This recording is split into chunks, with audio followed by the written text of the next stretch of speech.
Well, good evening, welcome back to VP4TV. We're here for Friday Night 9 Ball, and again, the good news is Friday Night 9 Ball was full, probably a full hour before it was due to start. So, without further ado, let's have a look at the draw. We have Sergresh against Fast Eddie. That's the match we're going to be watching. The first one up, we've got Coldest Pillow against Larry.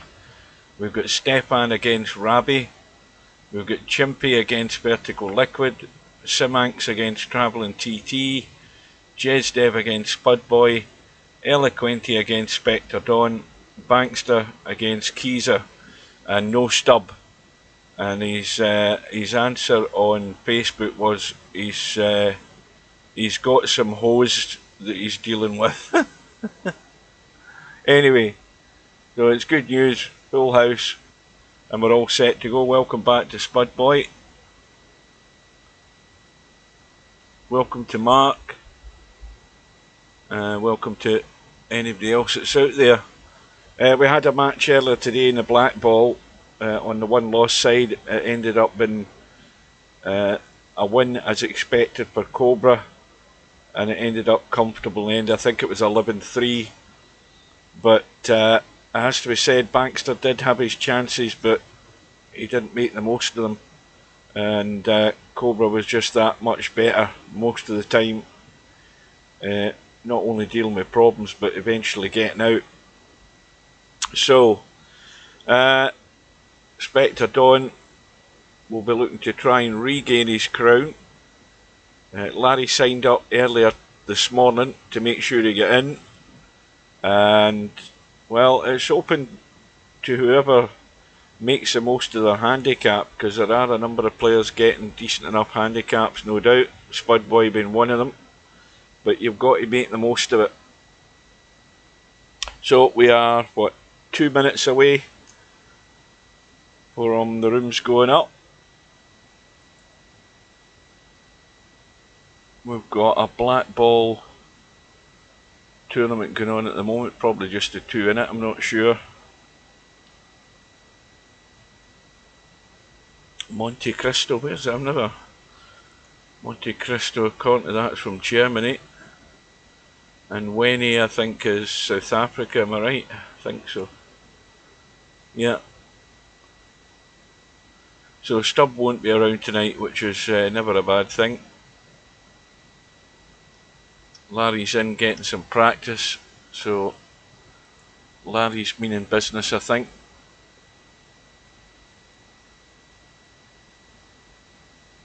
Right, at the moment we've got 5 on YouTube, 2 on Twitch, 2 on Kick. Probably somebody's accidentally stumbled across the stream. That'll probably go back down to 1 as usual. It always seems to do that. Welcome back to Coldest Pillow. Steve needs to show me the code. What, the code for VP4? You have no chance of that. There we go, back down to 1 on Kick. That was somebody browsing the channel, stumbled across this, and then decided, right, I'm going back to the hot tubs. That's what they decided. Right, so probably in the next 30 seconds the rooms will go up. I don't know whether everybody's here that signed up. We'll soon find that out eventually. Hopefully I'm coming through loud and clear. I'm sure you'll let me know if I'm not. Don't forget to check your little cog in the bottom corner of the screen to make sure that you are on the correct optimal resolution, which should be 1080p. Right, so rooms are up, and let's go into that match. What the hell match was it I chose again? Sergresh and Fast Eddie. Now, Fast Eddie's there. Is Sergresh around? Yes, he's there as well, so let's get in for that match. Sergresh already in. Read the message above. Right, I hope I get Oh, I missed it. The message has disappeared. I'll read it on YouTube because I've got my YouTube up.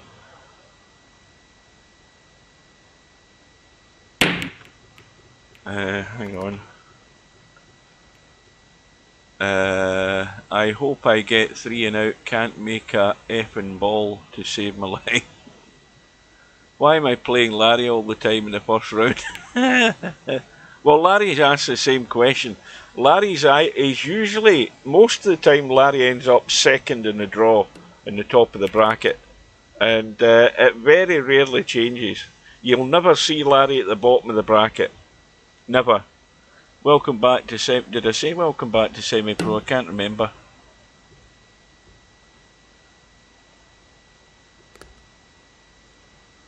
Right, so either Fast Eddie's fallen asleep or he's just biding his time before he comes in.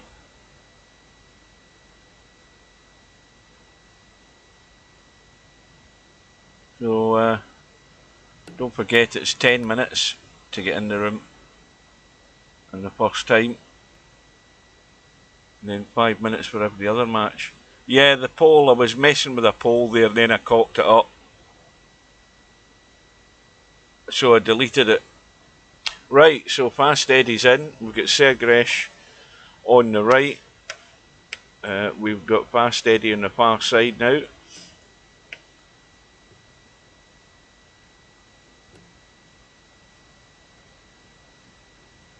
And Fast Eddie's going to be short. Well short. That's barely made the kitchen line. So Sergresh is player 1 in the HUD. He's getting the 8 ball.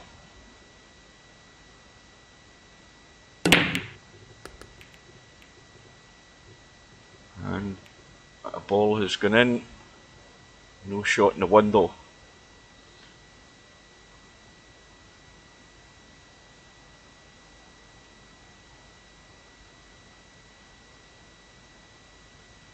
Oh, I'm starting yawning already, goodness me. Yeah, he could have maybe get the little billiard on the 6 ball there.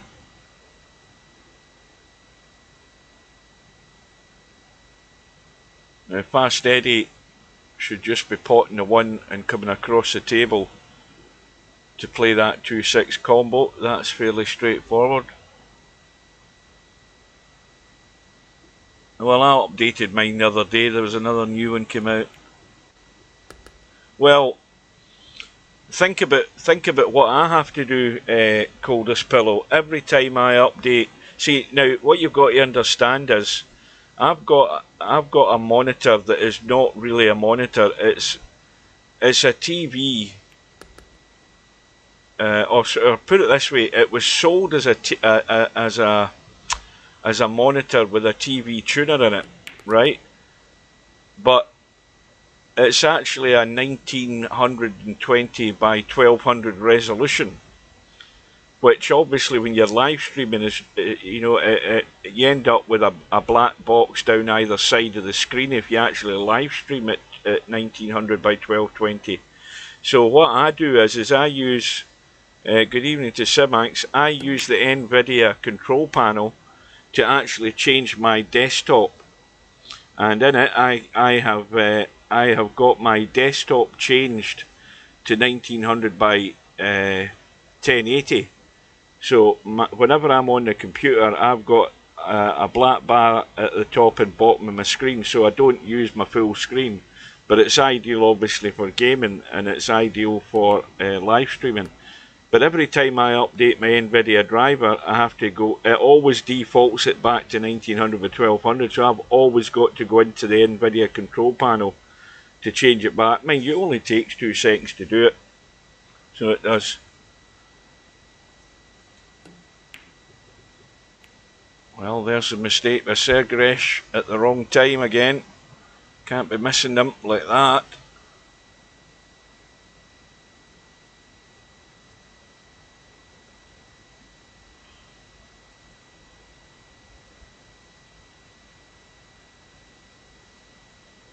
Welcome to Wit.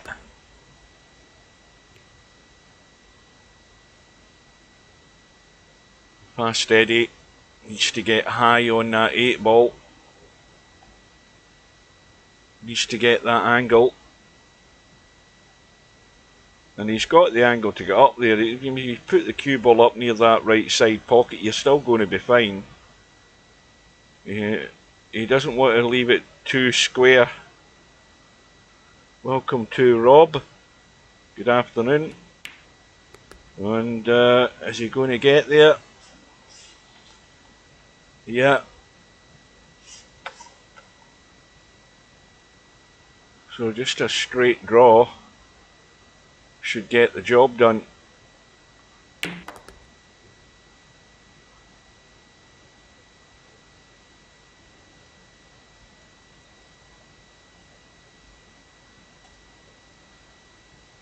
Yeah, last night, that was the thing. I watched the end of I was watching my video from last night, the match with Slim and Stubb, and when I looked at the schedule for the black ball, I was convinced that for some reason that Cobra was playing at midnight, but I forgot it was 12 PM, which meant this afternoon. When was it?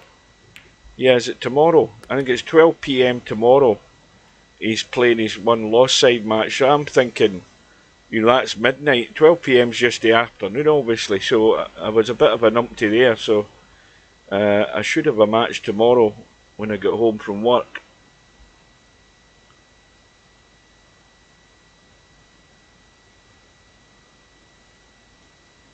So Fast Eddie's off the mark, and that's one that got away for Sergaresh. Unforced errors won't get you a great deal of success in most games at the end of it. So here's the test, trying to get around for this 3 ball. If he goes too deep onto the short rail and to the left, he could clip the 8 ball. He probably won't though. He's got to watch what line he's taking.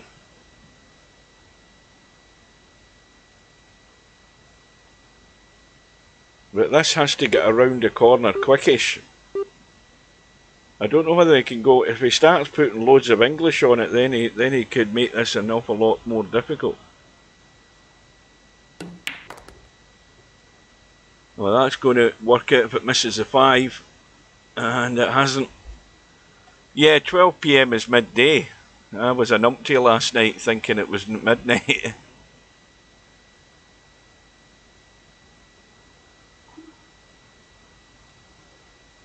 Well, if you think I made a mistake last night, if you watch Friday Night 9 Ball, I make loads of mistakes, especially later on into the night.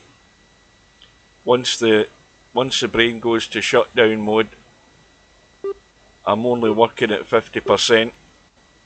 Is that going to get to a rail? No. So this time the mistake is from Fast Eddie, who thinks he's playing on the billiard table.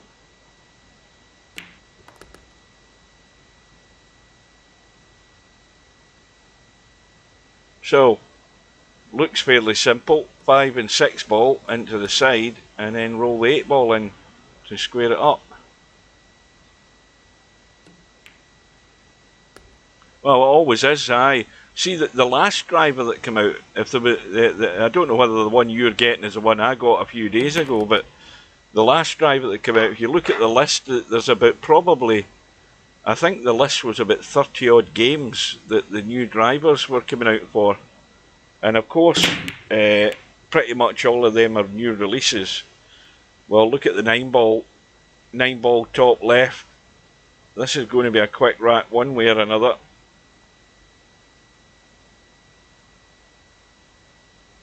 Well, maybe not so, looking at where the 2 ball is.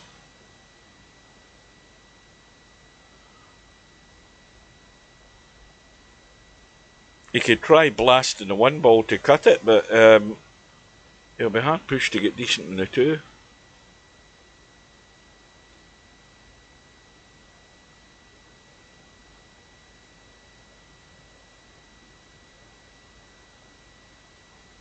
I mean, he's got an easy enough safety if he doesn't want to risk doing anything daft.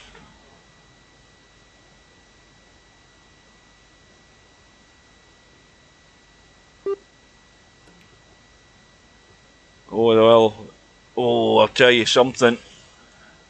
He can count himself lucky because another fraction out, and this was a 1-9 combo. If he's played the jump, he'll end up jumping on top of this row. He's played it very well. That was very well done to judge that. It looked easy enough, but you've got to make sure you don't hit it too hard and jump over the ball. So it ended up being a quick rack. Oh, but the cue ball's gone south.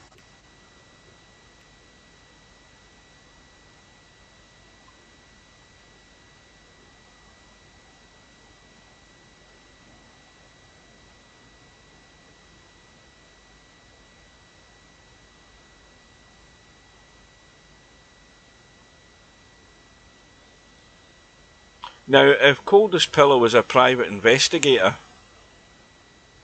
would he call his jobs a pillowcase? If he was a private detective?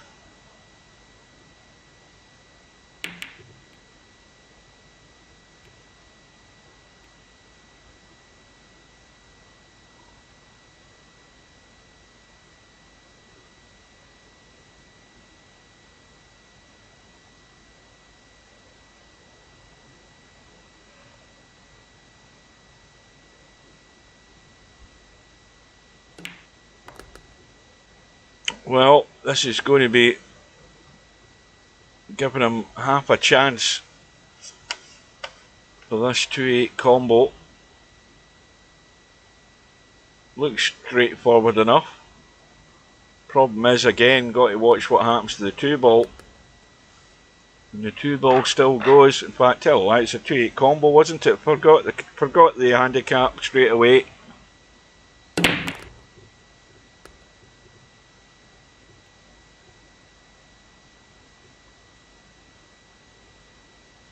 So suddenly it's 3-1 to Sergaresh.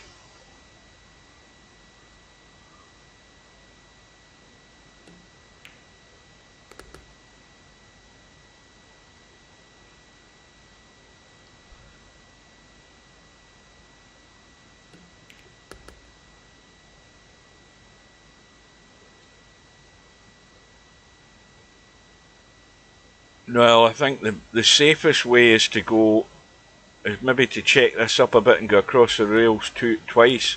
But he's trying to drag the pace off, but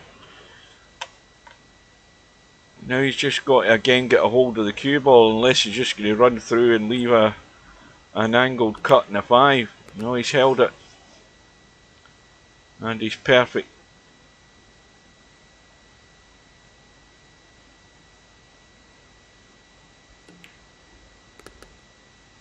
Why the hell are we talking about pillows and bedding?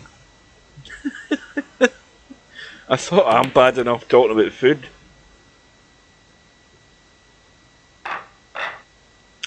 So now it's 4-1. So Fast Eddie better get himself in gear here. No. Oh, look at that. Cue ball went around the jaws. 2-ball nearly tried to knock it in. And at the end of it all, it's a dry break.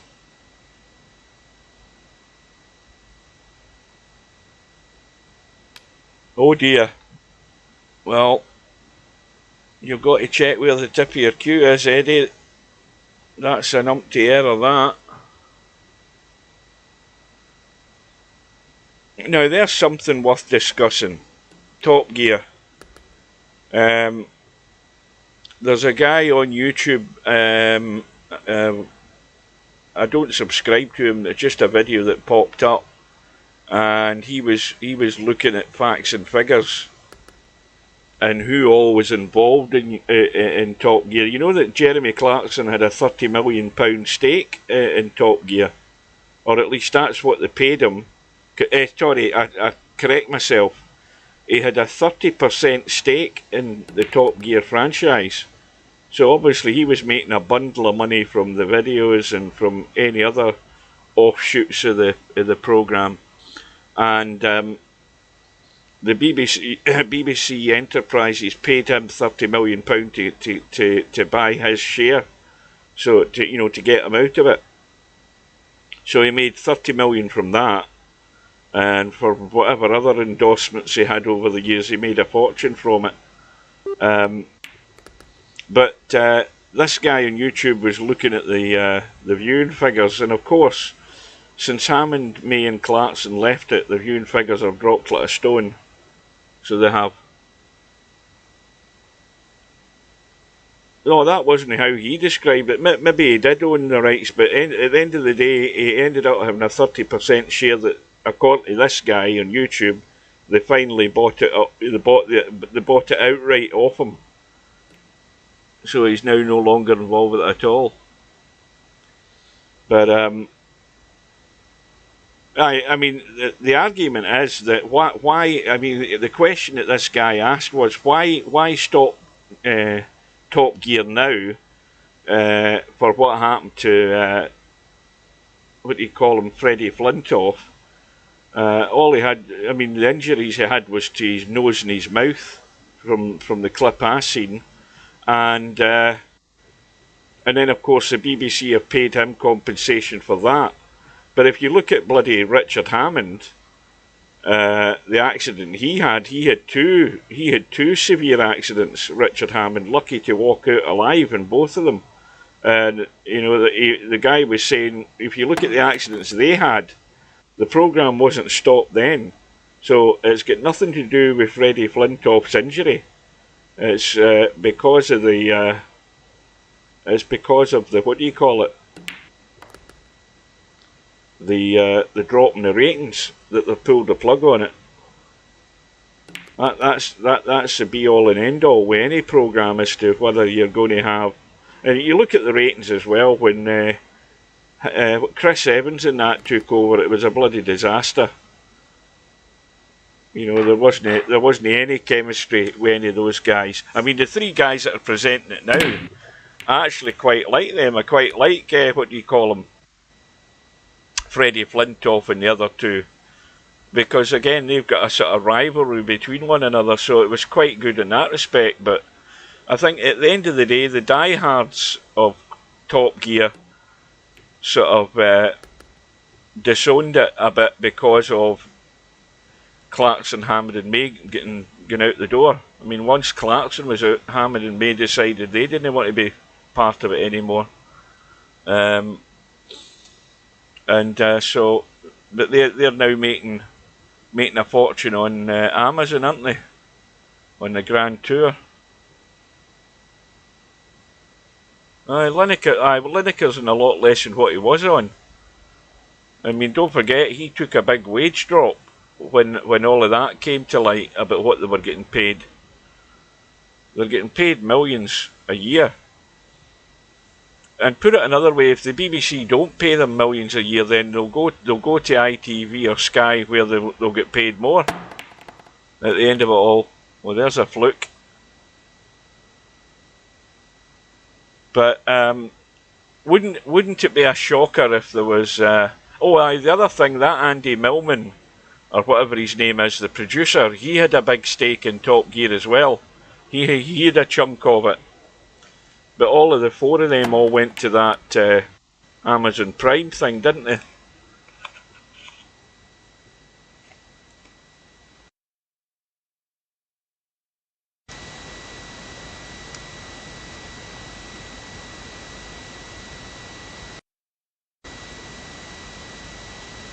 But it would be a real shocker if the BBC, and it'd be very, very unlikely to happen, but it'd be a real shocker for the BBC to ever back down and ever ask Clarkson, Hammond and May to come back.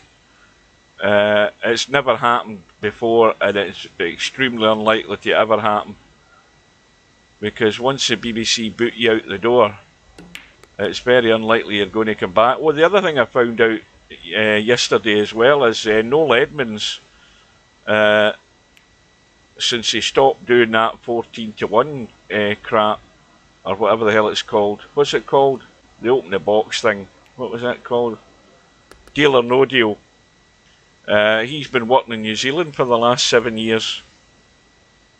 So he has. I saw a picture of him on Facebook the other day. So that's where he's earning his crust, over there in New Zealand. Of course, he doesn't have to work. I mean, he's at retirement age anyway, plus he's got millions. Well, Sergresh still with a 3-rat lead. Fast Eddie with a break.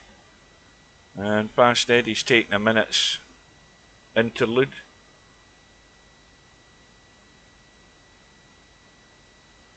Oh, that who's presenting it now?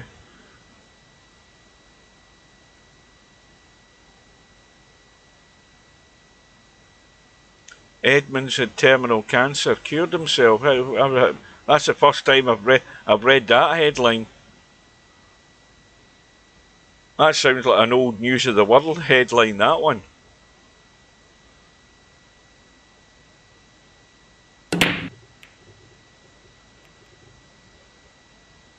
So after the quick break from Fast Eddie,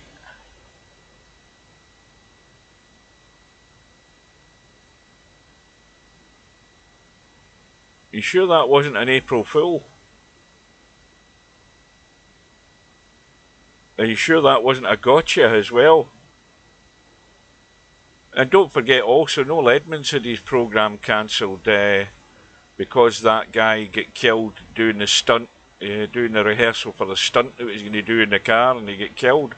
They pulled the plug on that programme straight away. But as soon as your ratings go down and the viewers lose interest, you're out the door, I'm afraid. That's what it's like in television land.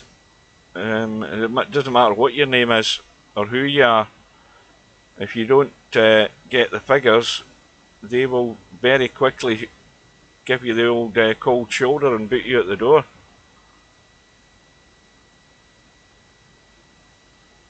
I mean, I'd love to be watching the Grand Tour, but I'm not paying for something where I'm only ever going to watch one programme on it.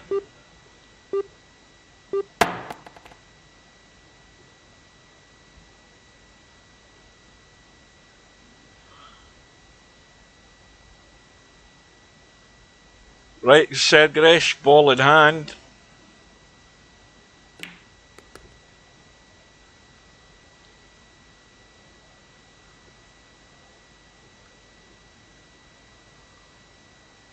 Oh, cold as pillows. Gave Larry a warm welcome. Good result. 7 racks to 2. So Larry's hard work starts immediately.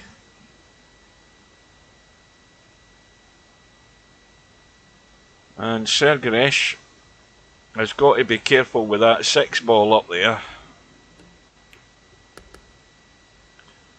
And he's well away from that.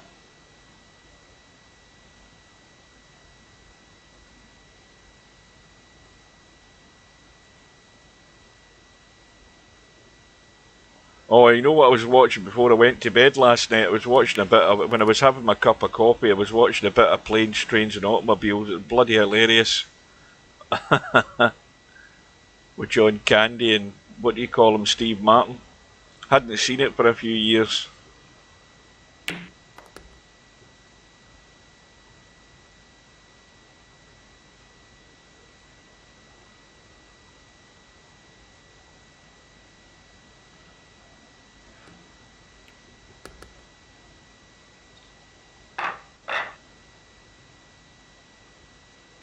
Yeah, John Candy, he didn't make that many films, did he? He had a sort of short career.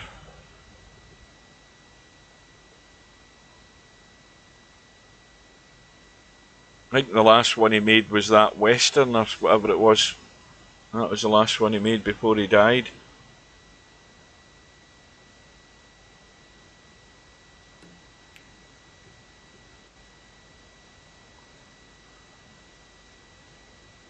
Oh, the one where is that the bit that I saw last night was where they're driving along the highway, and John Candy gets he's trying to take his jacket off, and it gets caught round the lever on one side, and it gets caught in the door handle, the window handle thing, the winder on the other side. So he's driving with no hands. And of course he's in the wrong he's the wrong side of the road. Oh, they carry on with the seat and the passenger side as well. Oh. Right, what's happened here? I think you can just sneak through the gap. Well, Sergeresh, if he can, he's got to get good in the 5-ball first of all, so he can be good in the 6 and drop through for that 7. Easier said than done.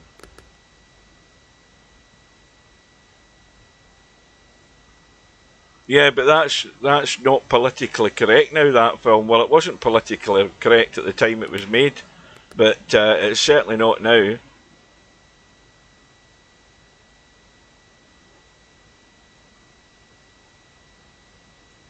You know, there's a thing I was thinking about the other day. One of Queen's best rock songs, and I'm talking about a rock song, you know, a proper rock song when they were at their peak.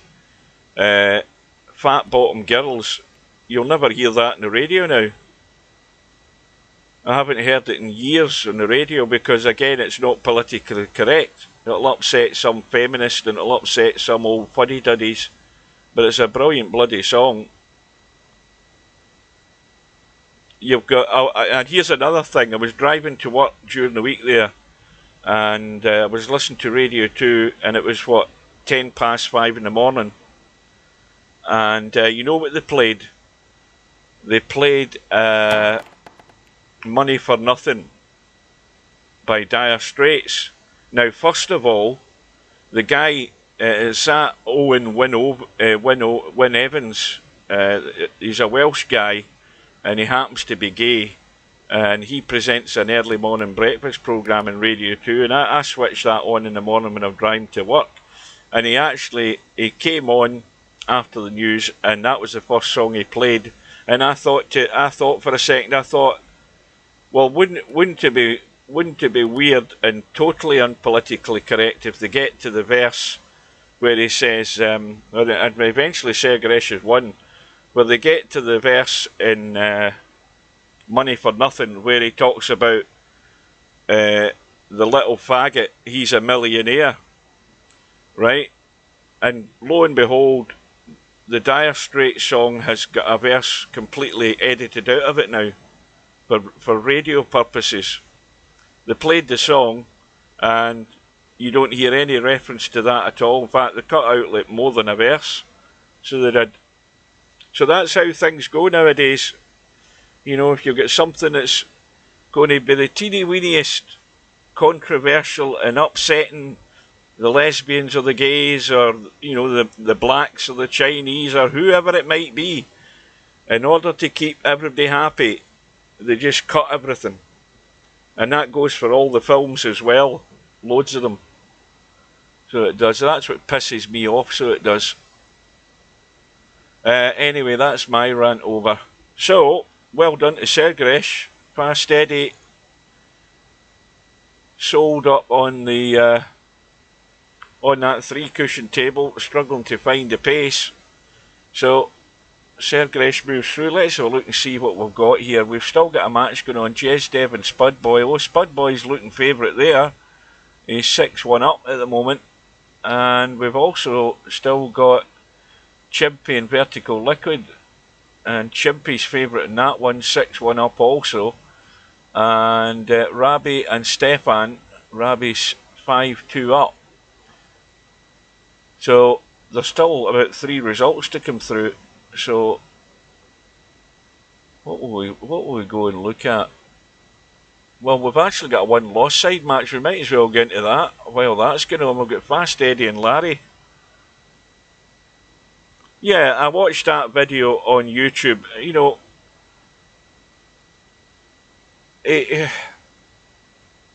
I mean, Little Britain. I mean, you've got Little Britain, which is not politically correct. you'll know you won't see that in the BBC again, I don't think. You've got all sorts going on. But yeah, Lee Francis made an apology video for upsetting folk because he was doing characterisations, and that's all it was, is characterisations. It just so happens the characters that Lee Francis choose are the people he likes, and he likes to take the piss out of. So it happened to be Michael Jackson. It happened to be Mel Scary Spice. You know, and then of course in Little Britain you had the characters, one or two of the characters blacked up in that as well. You remember when there was they were dressed up in the rubber suits, they were naked old women. He also did Trisha, yeah, but he characterised them so gruesomely, you know. I still think it's funny, but you know, that's me. Others will say, "Oh no, that's offensive."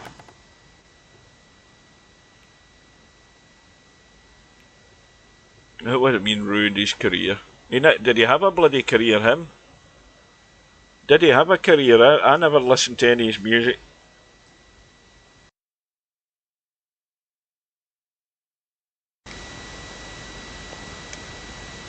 I mean, you've got films coming on,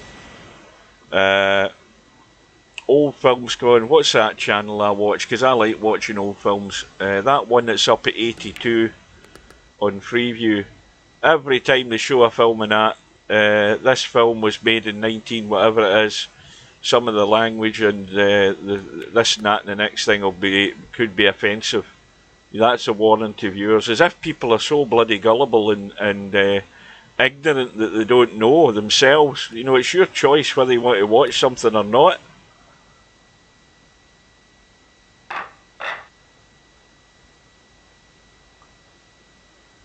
Well, you're not allowed, you know, you can't crack a joke about, well, anything nowadays. Basically, you can't crack a joke. You can't have humour like that at all, because you're going to upset folk. Simple as that. That's why I think that we should have a non-politically correct channel on the telly. And now that's simple. You know what you're getting, and if you don't like it, you don't watch it. Where's the problem with that? Yeah, well, even on FreeSat, you can watch Benny Hill, but you still got a warning on it. You even get a warning at the end of the commercial break. You've got Alf Garnett. They still have never shown Love Thy Neighbour. That's never ever had a repeat in the telly, and that was on in the early 70s. But then of course you get references to nignogs and that type of thing, and the black guy called him a snowflake, he called him a nignog, so that was, you know, that again is racist. But what people are losing the context of what the bloody programme is.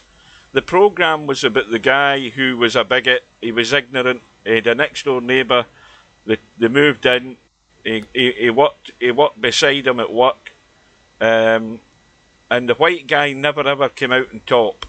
Yeah, but he never ever came out on top. The black guy always got the better of him. That's what it was about. But it did show the ignorance and bigotry about folk, and ignorance about the immigrants that came to the UK. That's what the programme was about. But you try explaining that to people, no, we don't want that in the telly. We don't want to have that kind of thing, because you'll have people cringing watching that. People from a different generation. Unfortunately, I'm from that generation when all of that stuff was on the telly, and we all had a good laugh at it. We didn't all laugh at it and say, "Oh, thank God he's having another dig at the black people." It wasn't anything to do with that. It was just having a good laugh. But as I say, society and everything has changed. It's all goody-goody, and don't upset anybody for the hell of it.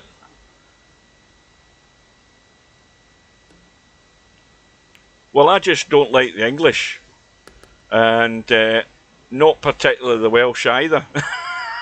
Keep winding up wit, because I keep telling him he's Welsh.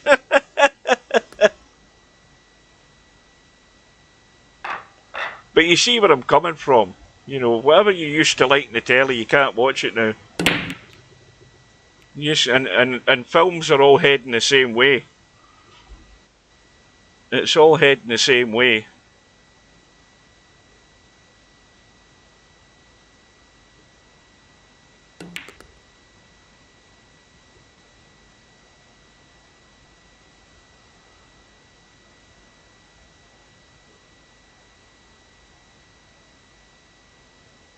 Well, of course it was one-sided because people were ignorant. That's exactly the thing. It was one-sided. It was all ignorance. The bigotry was through ignorance, because in this country, these people came over and were taking jobs that people over here weren't prepared to do, and then they get pissed off because they were taking their jobs, you know. But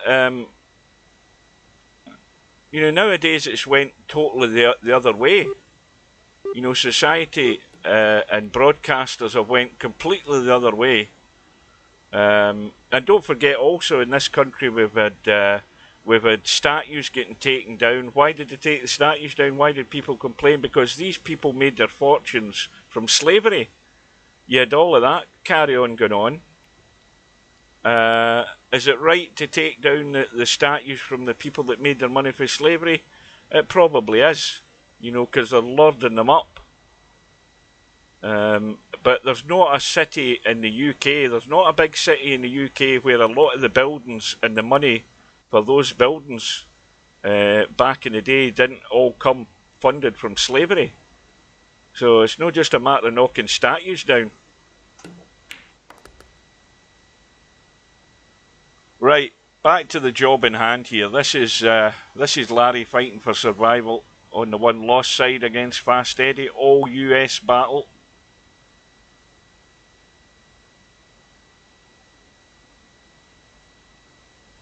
I mean, I actually paid money and went to watch Blazing Saddles. And then again, people will say, "Oh, that Blazing Saddles movie's offences." You know, the director's Jewish, right? You've got a black guy who becomes the sheriff. So you've got, first of all, you've got to understand the story of the movie before you start pointing fingers. And this is where people get the context of things wrong. Blazing Saddles, what is it? Is this make a fool of black people? No. This is actually opposite. This is make a fool of the white people who are totally ignorant and bigoted. That's what that was about. Yeah. It's just incredible how folk don't take things in context.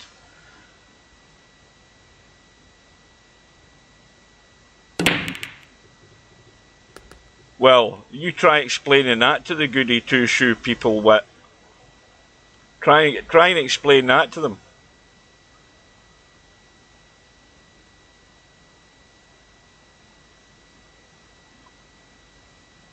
The Waco kid.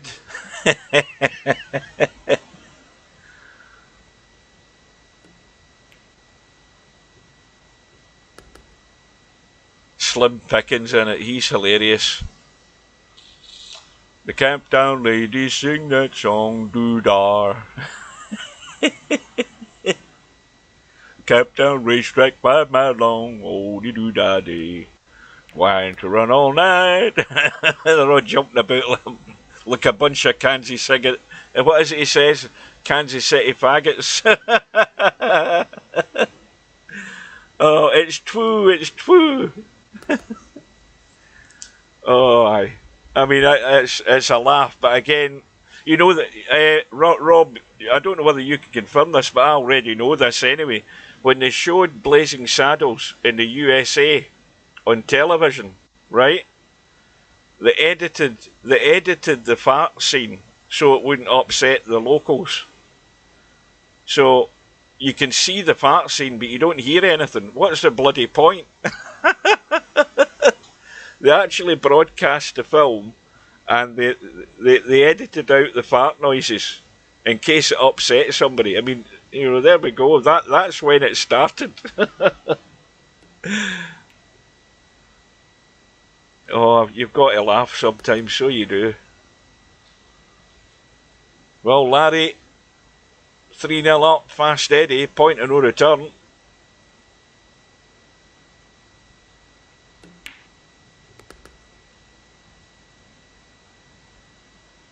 Oh, this is going to be awkward. He's going to have to run the cue ball, isn't he? I mean, the cue ball wants to come away from the 8 ball and down table here, so he'll do well to have a decent shot in this 8 ball. Yeah, 1974 that film. I went to the cinema to watch it.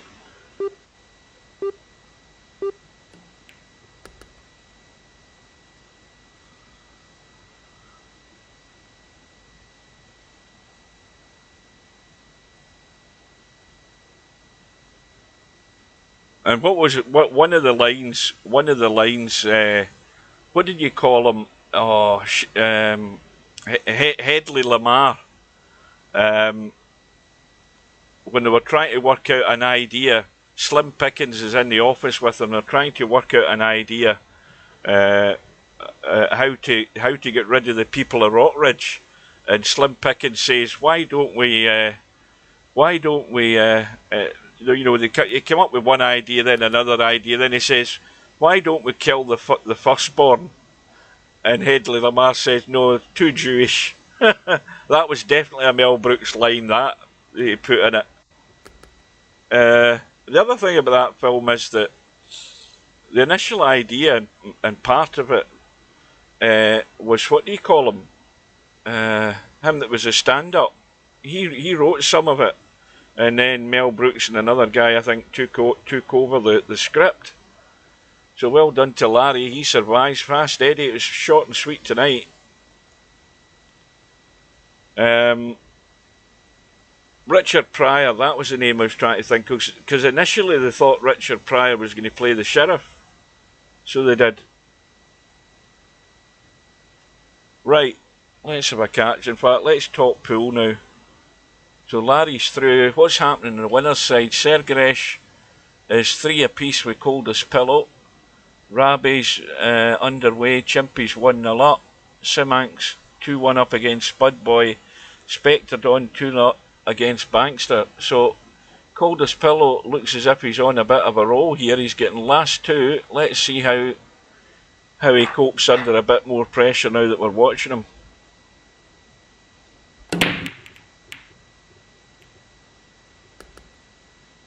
Oh, the 9 ball's heading to the corner.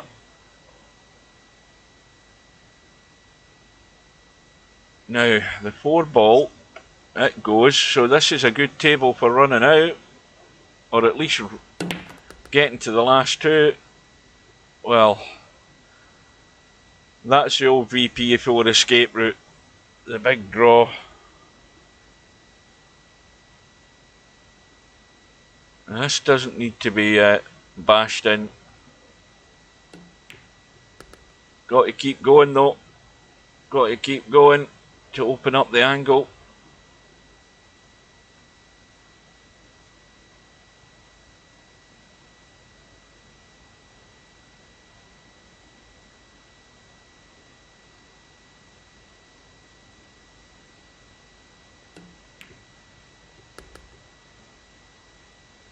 Oh, this is going to be awkward. Very awkward, is it? Oh no, maybe not. Well, he won't be getting to last 2 if he's going to have to play this 6-9 combo, which is not exactly set perfect if he gets on it, and if he pots the 5.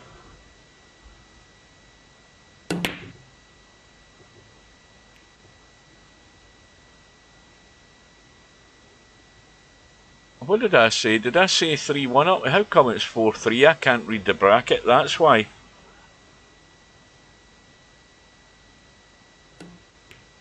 That's not going to go. So this time, I mean, you can see that 9 ball's well off the rail. So as long as you get yourself up high enough to get a decent line in the 6, there's no way you should be missing the 9. That looks not too bad. Let's have a look. Yeah, it's not bad.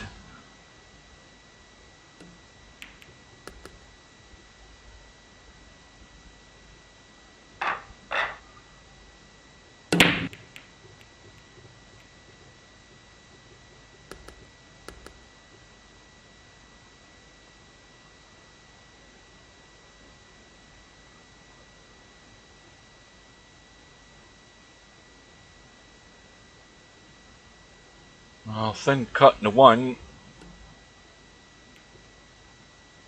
Cue ball's leaking away though. Leaking away big time. But no problem getting on the 4.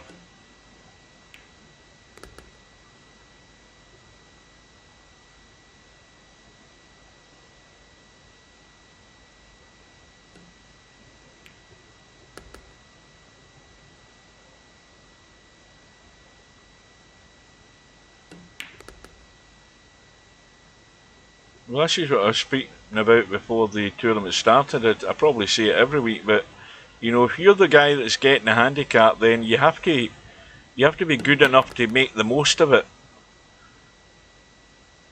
Well, that's just leaked away a wee bit. And there you go. That's what happens if you don't get good on it. That was a cardinal sin there. Got to get comfortable on that 8 ball. So Sergaresh is at least going to survive another rack.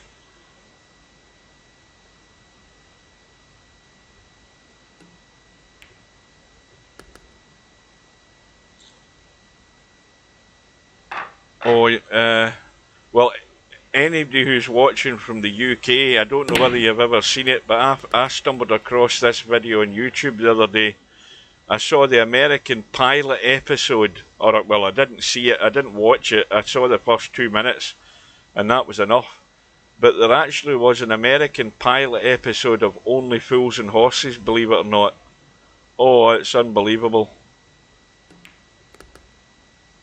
No wonder that died a death before it got off the ground.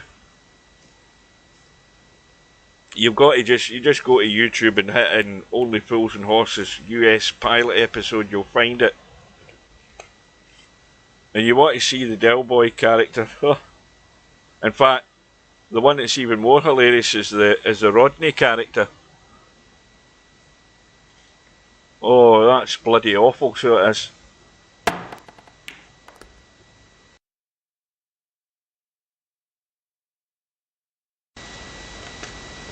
Am I right in saying Archie Bunker, I think, was based on Alf Garnett? I think that was, I think the Archie Bunker character in the US was based on Alf Garnett.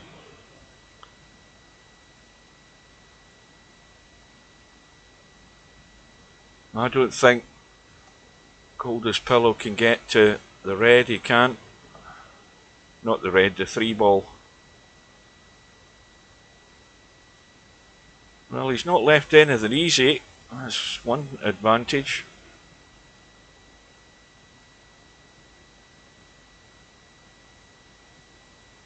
I don't think there's many UK exports in terms of, I think, well, the most successful export is actually Top Gear, probably by a country mile. But in terms of sitcoms transferring from the UK to the US, I don't think there's been anything. John Cleese will tell you that there's been 3 different attempts to do Fawlty Towers in the States and they were all a total disaster. The Office wasn't too bad, was it not? Well, that's a bit short again also. This time for Sergaresh.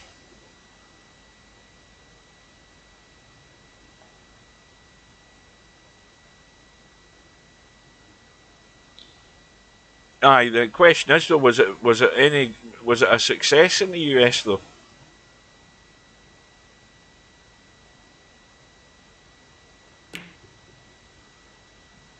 Oh, a good effort, but a gift. So, well, I think from now on, when Coldest Pillow's playing, we're going to call him CP. That's his name. Well, there you go. That's probably the only one that's actually had reasonable success.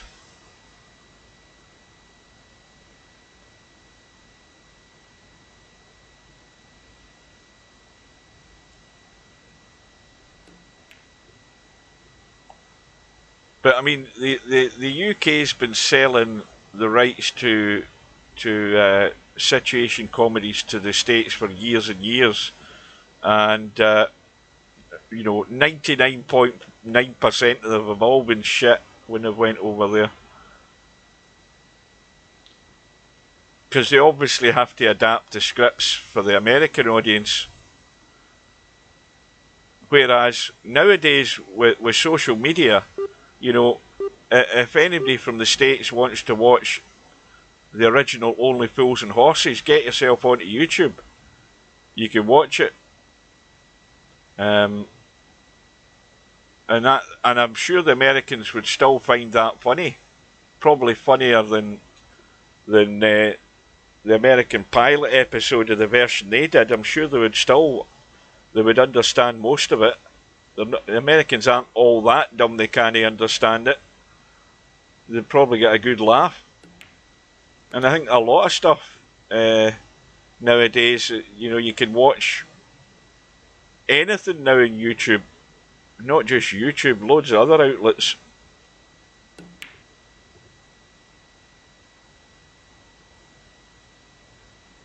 I mean, one of the best BBC comedies is Yes Minister and Yes Prime Minister. That is hilarious. So it is. And if you've never ever took the time to watch it, you should watch it. Just because it's about the British government, it shouldn't put you off it. It's actually very well written. And that's why a lot of politicians liked it, because they could understand where the humour was getting at, because there was a lot of truth in the stuff they were doing in that programme. It's one of the best sitcoms that the BBC had.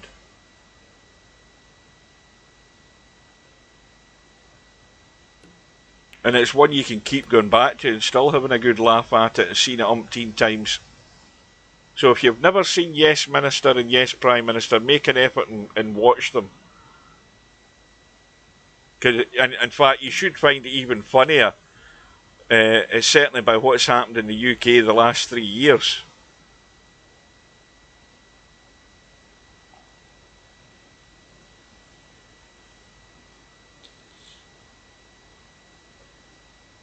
Now, is this going to billiard in off the 6?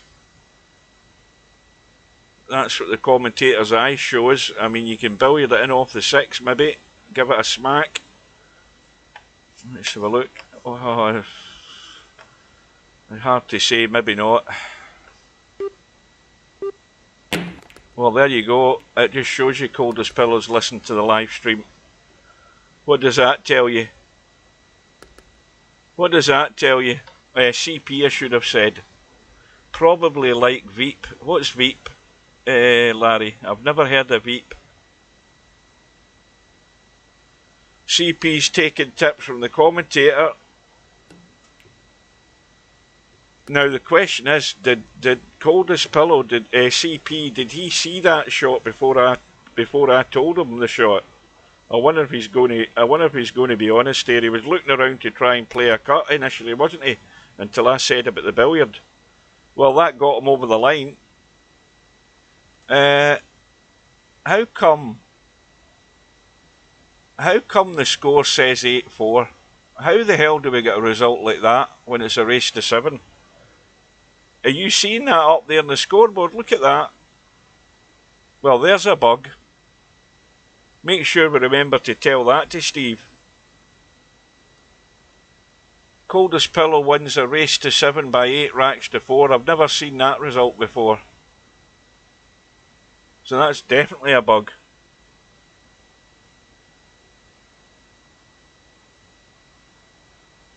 No, I've never heard of that, Larry, at all. Never.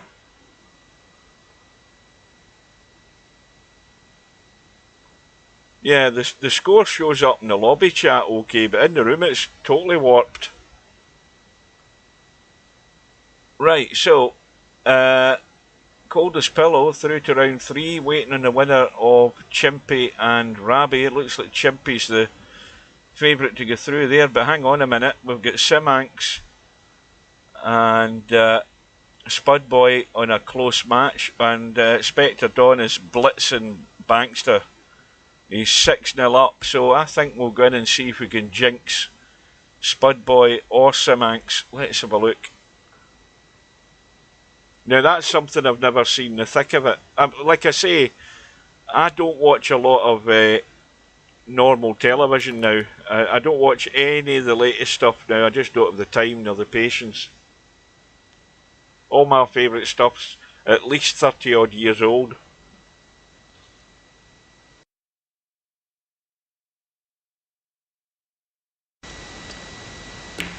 Welcome to Bedhead, I didn't notice him. That's another thing I've never watched. I never watched Seinfeld. I never watched, what was that one where the guy just died there last week? Was he in Friends or something? I never ever saw an episode of Friends. The last American comedy series I watched, and this will show you how long ago it was Golden Girls. That was the last thing that I watched from the USA, the Golden Girls. I will watch Sergeant Bilko to the Cows Come Home. I think that's one of the best things that came out of the States, Sergeant Bilko, and I mean that was made in the early 50s, or early to mid 50s, and it's still one of the best things that ever came out of the USA. Phil Silvers is brilliant, but the thing is all of the supporting actors in it are brilliant as well. Plus you've got guest appearances for people that you now know. Dick Van Dyke was in it. George Kennedy was in it. You can keep going through a whole list of people that were in. Fred Gwynne was in it. In Bilko. They all had little guest appearances in it. So if you've never watched the original Sergeant Bilko, there's another thing for people of a certain age. Go and watch Bilko. That is class. Because it also had a lot of good writers writing that programme.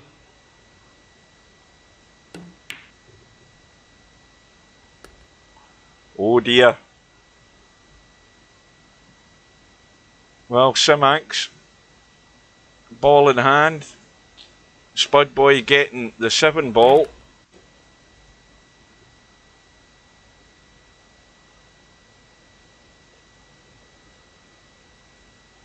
Well, it's not a rule, CP. I'm calling you CP from now on, by the way.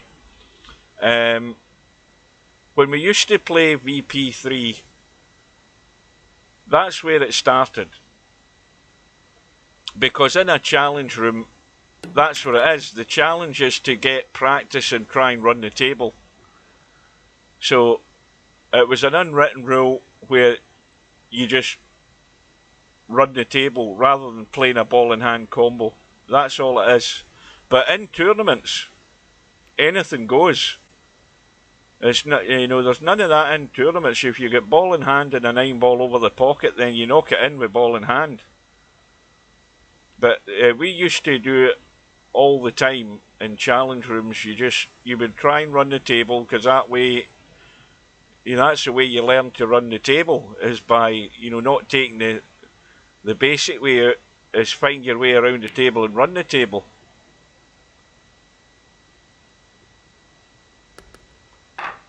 Well, suddenly it's 4 apiece.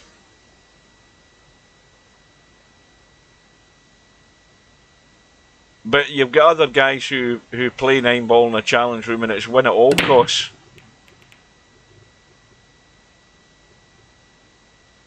But I think most people online don't do it, but you will probably bump into the odd 1 or 2 who don't play it a lot and will do it. But then if that's the case, and I happen to be playing, all I would do is do the same back to them anyway, as soon as I get the chance. Well, the opportunities are there for you, Spud Boy.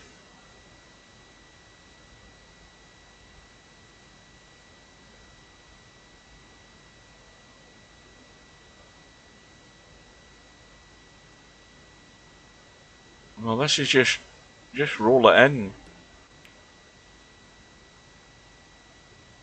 And now you've got to stun this 3-ball in and get the spin on it and come around 2, if not probably 2 rails. I mean, the 3rd rail would probably be the short rail in the bottom.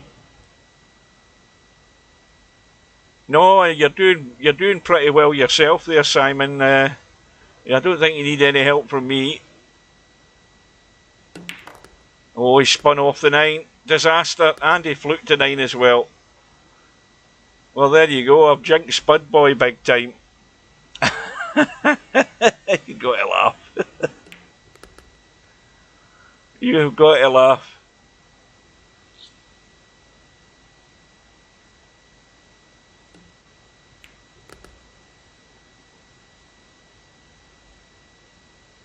Oh, again, it's just a dead weight roll in, but you're going to be awkward on the 7.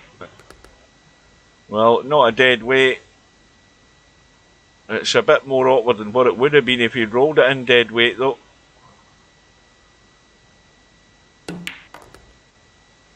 Watch the cue ball. He's going to be hooked. And Spud Boy might be getting another gift here in a second or two. Or he might get lucky and get it reasonably safe. No, he won't.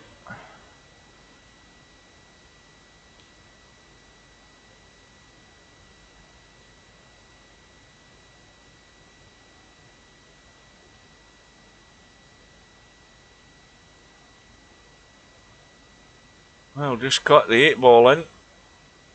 And don't scratch is the rule here.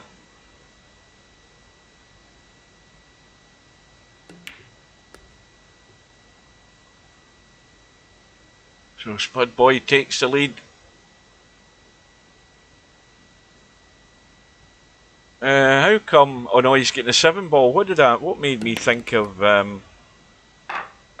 What made me think he was getting last 2? I think it was that last match. Hugh, do you remember the ventriloquist with old couple with line "I can't stick her"? I have not got a clue what you're talking about there, Mark. A ventriloquist, right? Was it a woman or a guy? The ventriloquist. I can't stick her.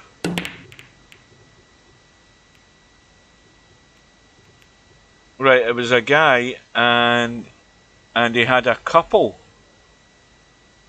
What, 2 puppets? No. I honestly can't remember that. You've lost me with that one. I mean, the best ventriloquist you'll ever see, and this goes for any American people or whatever you are, the best ventriloquist isn't who you've just saw recently. You need to go and watch Ray Allen. Ray Allen's technically the best ventriloquist that you will ever see. He's now passed away. I don't remember them, Mark, at all. I don't remember that line. You know, lines that are, you know, if that's a regular thing they said, I would certainly remember it, but I don't ever remember seeing any characters like that. Yes, get Ray Allen with Lord Charles on YouTube and you'll see what I mean. Technically, he's like the best ventriloquist you'll ever watch. And it doesn't matter how many you watch nowadays that you think are good. Ray Allen's the best of all. He's miles ahead of everybody else.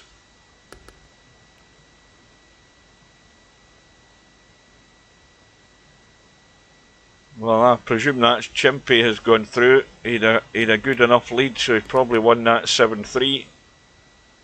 And meanwhile, Sim Hanks trying to get back in level terms. That's got me bugged now, Mark. You know why? Because now I'm going to have to find out who the hell it is you're talking about. That's got me bugged.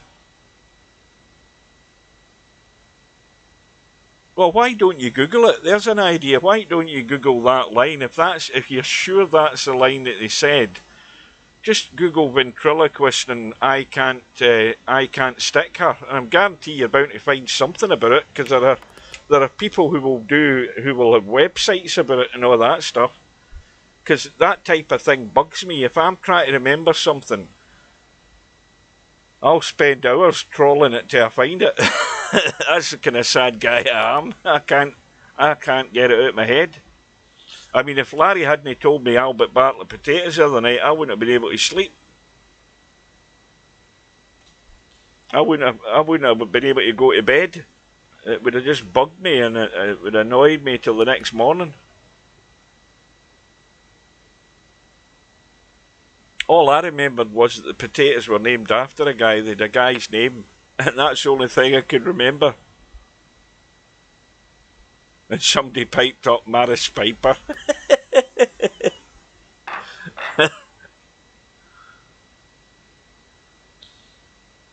Well, Spud Boy, who thought his prospects weren't that good tonight, well, he can only lose it now.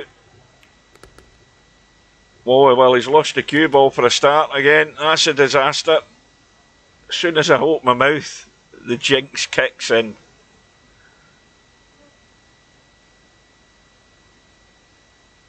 So here's an example of a 1-9 combo.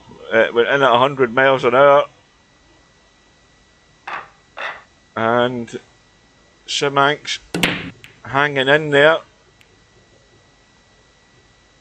But that 5 ball's going to draw. He's got a cut in the one into the side. And if he can try, well, he's hitting this too hard for a start, but look at what's happened. Goodness me. That's jammy. He hit that far too hard, bumps the 9, and he's perfect in the 2 ball. Candy Grandpa Mango! Yeah, oh, I remember all of the lines. I remember the line in it because of the. See, I remember sad things about the Treasures Sierra Madre. When all the thugs and hoodlums are all queued up. I think I've said this before, but they're all queued up. You've even got two guys from the Ku Klux Klan, and you've got Mexican bandits and everything. Of course, the Mexican bandits get to the head of the queue, and Hedy Lamarr says, "Right, here are your badges." And of course, the Mexican says, "Badges? We don't need no stinking badges." But you see, a lot of people wouldn't understand that. That's the bit I love about that line. There's very few people would understand the joke with that line. You know, it's a little homage to Treasures of the Sierra Madre, which is a film I love, and I've seen it umpteen times, so it clicked with me straight away as soon as I saw that. I heard Stubb Stubb said he was busy with some hose. That's what he told me. I said, "You're not getting in Friday night 9 ball." That was his answer.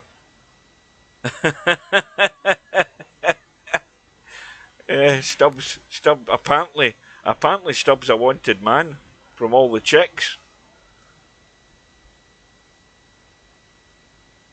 He's a one-armed gigolo. That's what he is.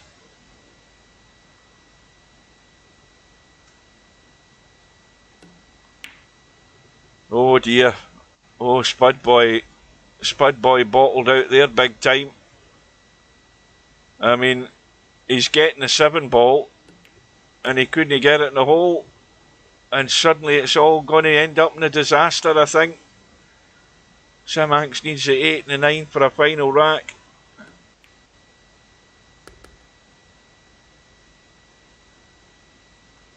And results coming through again. Again, I don't know who won that match with Kieser and Sergeresh. I'll just tab out so I can scroll. I don't want to scroll in the room in case I do something crazy. 4-2 it was.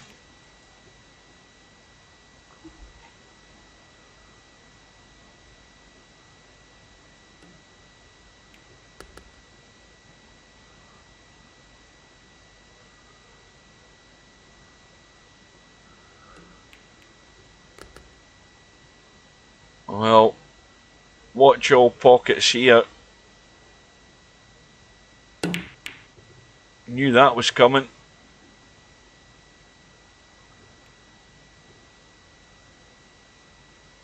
That's exactly why his name is Stub, because he told me, Rob. I asked him years ago, I said, why did you get the nickname Stub? And he said, because I've got one arm. That was exactly what he told me. I didn't believe him at the time, I have to say. Well, Spud Boy's at it again. He's scratched, given ball in hand. He plays well. I'm sure you can find that video on YouTube. You'll see him. Somebody tab out and find that video and give the link to CP. Yeah, he does. He has a bionic arm, and the one video, I think it's the same video. In the first part of it, he's playing without his arm, and in the second part, we'll watch the cue ball. Oh, in the second part, I think he puts it on.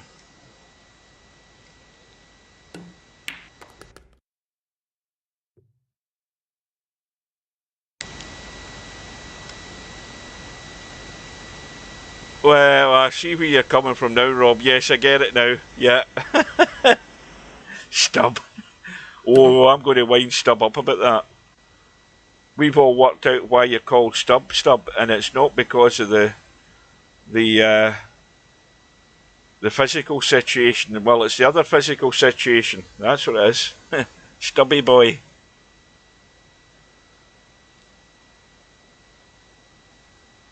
Well, I think the last thing anybody that's got any sort of disability, I don't think they want sympathy. That's the last thing they want. Because I'm sure that, if he's got any mates, they'll wind him up. If that was me, I'd be winding him up. If he's got, somebody who's got one arm, they're not going to be that bloody uptight that they can't get taken the piss off now and again. But then again, it's not politically correct to do that.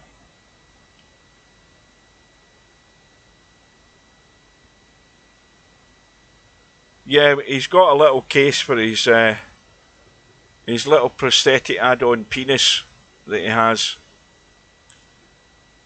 In fact, it could be an all-in-one unit, couldn't it? It could be take the thumb off his bionic arm and stick it on where the sun don't shine. Oh, that's horrible though. That's a horrible experience, isn't it? That really is horrible. You know something? I can't remember what the hell it's called. It's probably called Forces or something. Can't remember. Anyway, well, Spud Boy, he did have his chances, didn't he? But Simanx goes through, final rat decide, and the score's okay in this room. Oh, it'll be on his Facebook page, is it? I never even noticed. Right, so we're... Oh, hang on, wrong button. Wrong tab there. Let's have a look and see where we've got to now. Well, Spectre Dawn is waiting on the winner of this match, so Simanx is going to be playing Spectre Dawn in a minute. Simanx will be getting a generous handicap.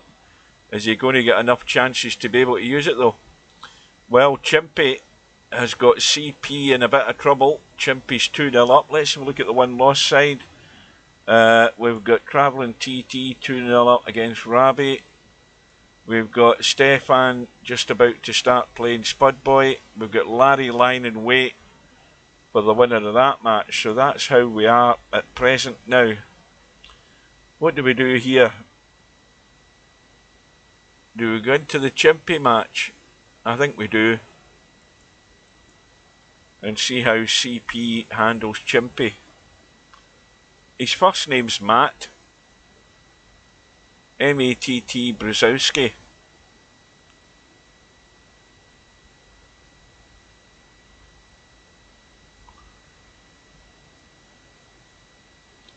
Well, think back to those scratches you did, Spud Boy. You must have scratched about 3 times. And they're always costly.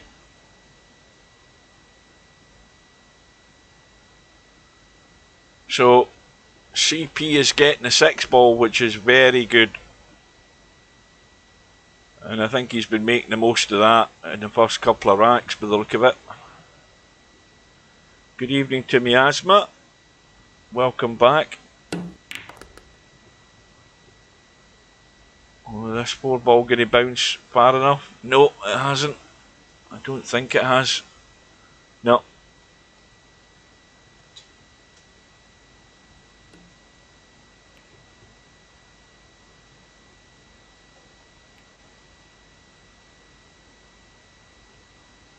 Did I get what score the wrong way round? What score did I get the wrong way round? Oh, it's 2-0 to Chimpy, isn't it? I did say that. That's the brain going. What time is it? 8:15. That's when it starts to go down. I told you the mistakes would come.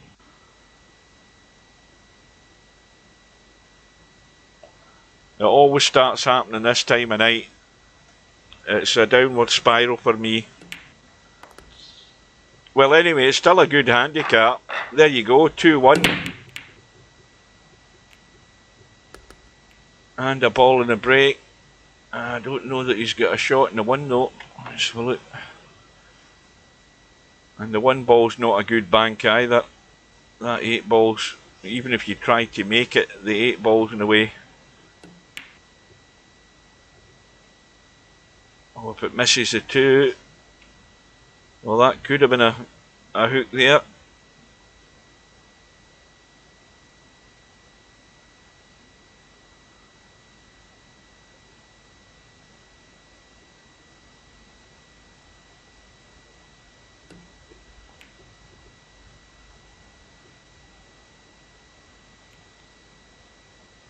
Well, this is going to be awkward to keep safe because you can only partially see the 1 ball, and both the balls want to go in the same direction. Once the cue ball hits the rail, it wants to go more or less the same direction where the 1 ball's going, I think.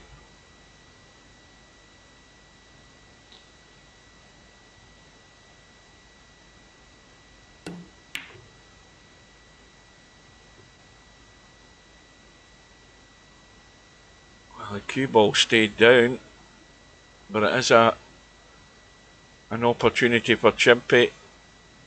Hugh, can you come in and jinx Spectre Dawn?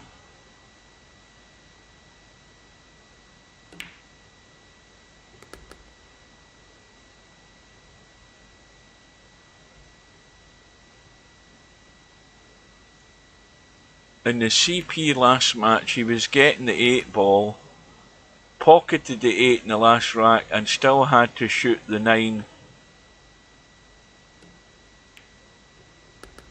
Did he? I never noticed.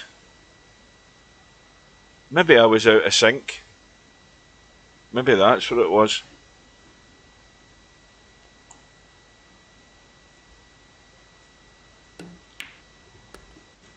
In fact, maybe I was out of sync as to why the scoreboard showed an 8-4 win in that earlier match. Because that was weird.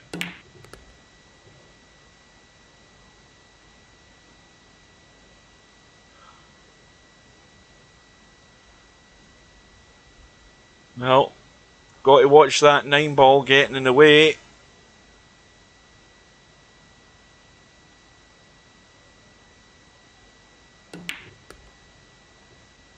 He's well away from that. So Chimpy's going to restore his 2 rack lead.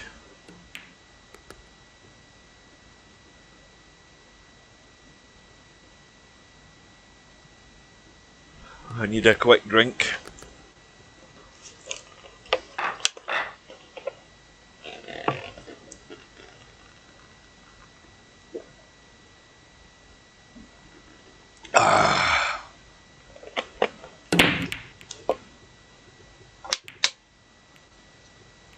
Well, it looks dry.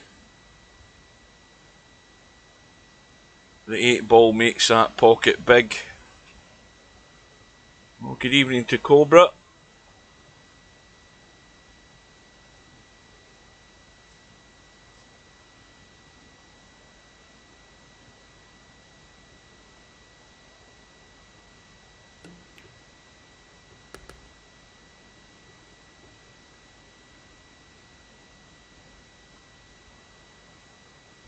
Well, you could play the combo, but that's the problem. I think that 8-ball was sitting on the point. Can somebody post link in the comments of this video of Stub playing?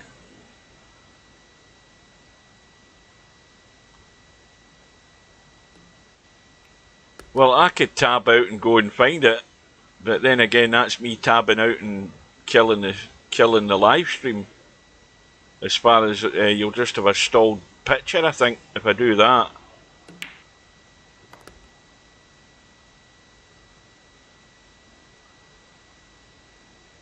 Hang on, I'll tell you what I'll do. Okay, you know what I'll do, Semi-Pro? I'll go onto my phone. That's what I'll do. And I'll go to Facebook. Let me bring that up.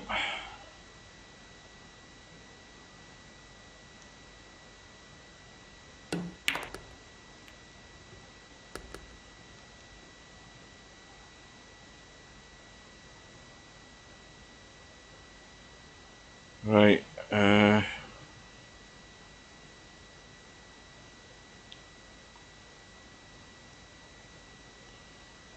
I can't find it. How do I find his bloody page on Facebook?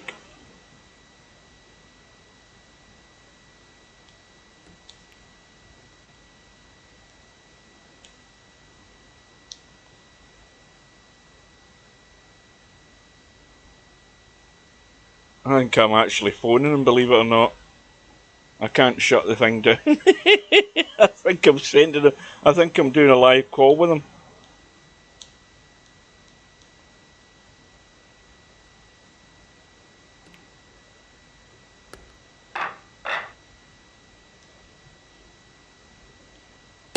Right. Right, that's what I want. Because I've not got him in my friends list.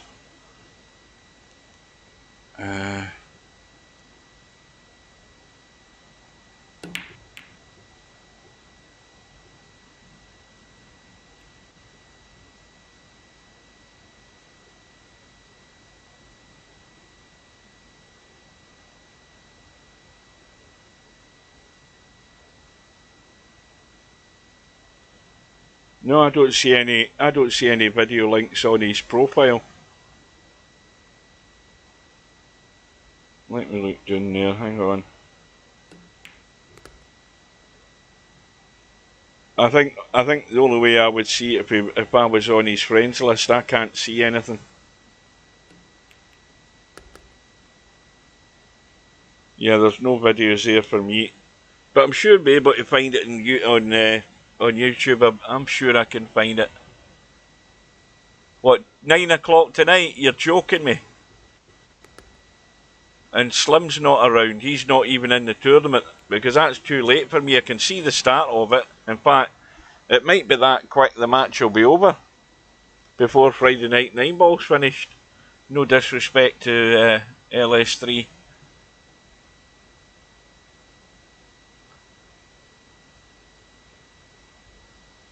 Right. What's happening in this match now? It's 3-2. Cue ball's gone. Right, I'm going to tab out for a minute. Just give me a minute.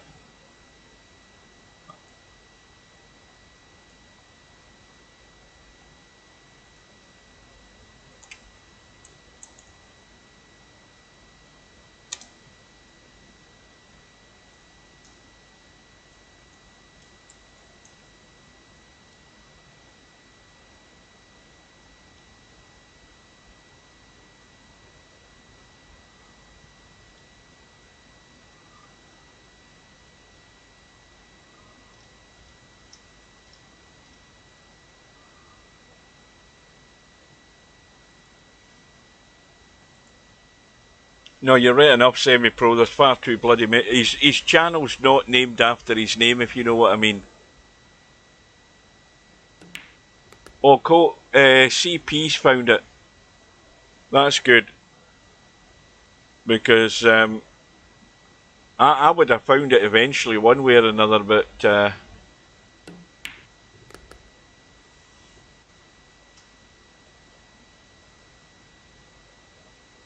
Is it Master Power?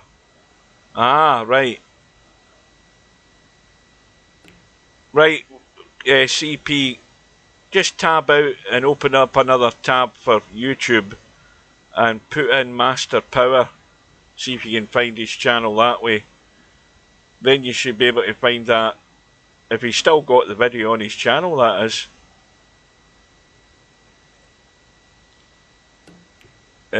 No, Chixu, the match I saw Chixu play is not a banger. He's far from it.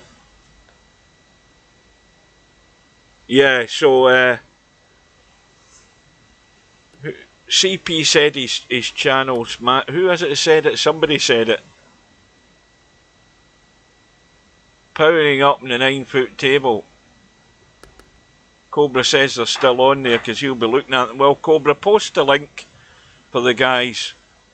Mind you, that link's it's only going to work there if you're on. The link will only work for you to click if you're actually in the YouTube chat.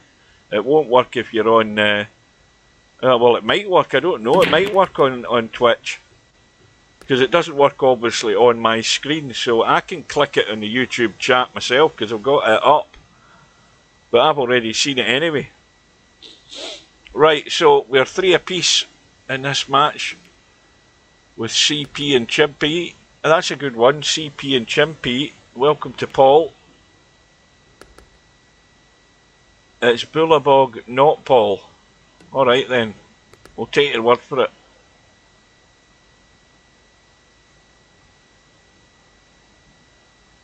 Now, who's Miasma referring to as? Miasma, who is it in the chat that you're referring to as has? Am I missing something here? Are we talking about Hazard? Because as far as I know, he's not in the stream. If that's the Haz you're talking about. No, Hazard isn't here.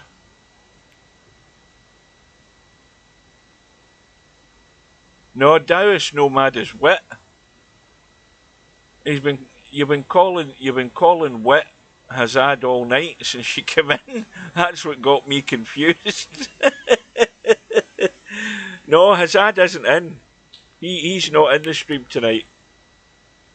That's why I thought I'm missing. I'm missing what's going on here. Where the hell is he in the chat? I'm looking up and down and couldn't see him. Yeah, Hazard has left the building. But Wit is Taoist Nomad. That's a Welsh guy. Stub looks crazy.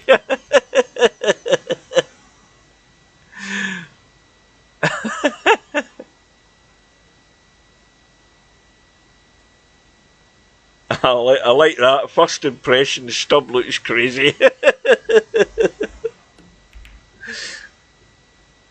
No, but you watch him playing 9-ball, he looks pretty hot. I don't mean in an attractive sort of way. Don't get me wrong there.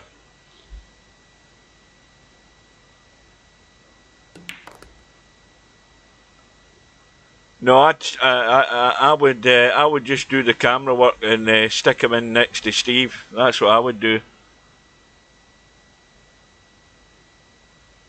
Well, the discussion got around to Stub having one arm, so people want to witness that. They want to see him playing pool with one arm. I mean, I think he's lost his. I think he's from the elbow up. I think, which is why he can put the prosthetic on.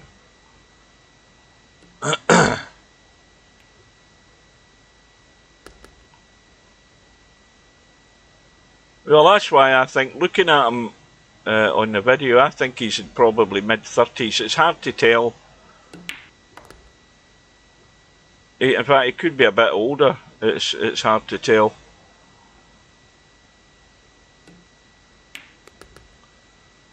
Well, we're back on level terms here. 4 apiece. So, according to LS3, she's going to be underway with Chixu at 9 o'clock. Right, well, in that case then, Friday Night 9 Ball's getting abandoned. Because I'm heading over to that match. I want to catch as much of it as I can.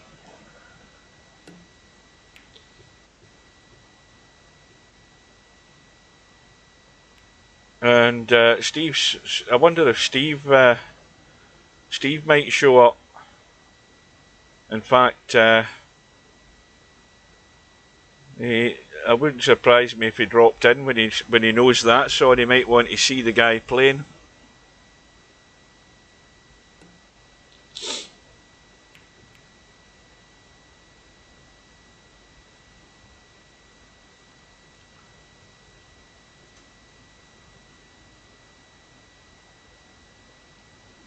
Well, Chimpy's trying to duck and dive here. He's got to get the cue ball right into the corner. It's got to keep rolling. He hasn't got it. And he could be in trouble himself in a minute here. He could be in bother.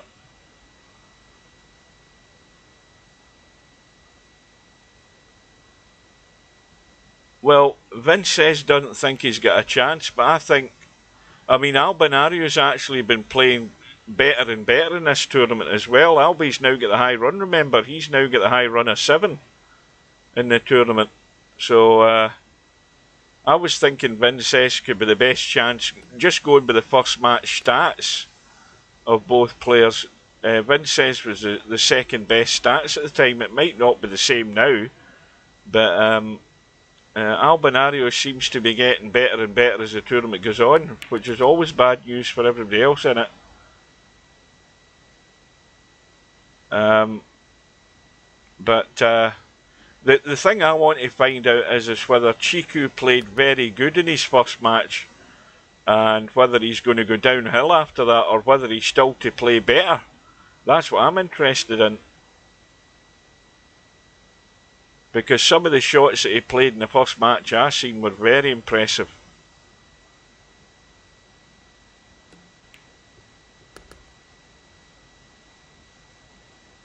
Well, Chimpy's got a problem. He has to get to the short side of this 7 ball. He's got to get to the short side. And that's good. That's perfect. Absolutely stonewall. Well, apart from being a wee bit straight, but he can just dink back.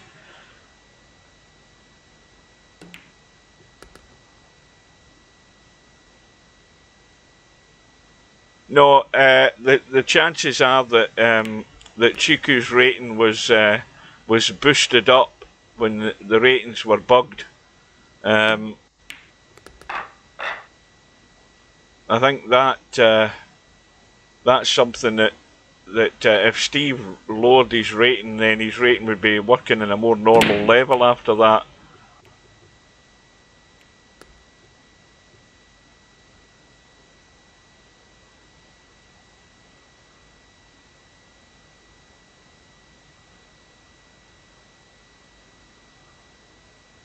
Well, put it this way, LS3, if you don't get off the mark pretty quickly, he's got the potential to just run straight away.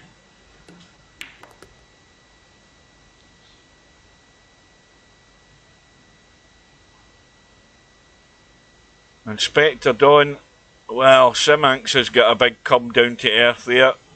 A 7-0 blitz by Spectre Dawn. Spectre Dawn is on the march. Let's have a look. Spectre Dawn already through to the hot seat match. And he's waiting in the winner of this one that we're watching.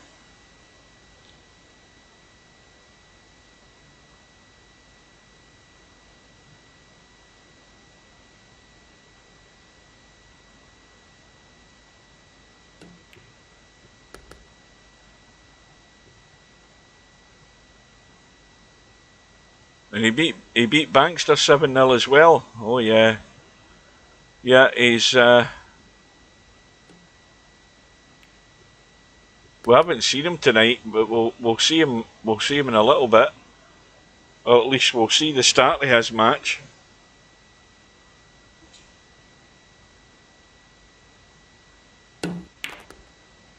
And Chimpy looks as if he's going to be a favourite to meet him.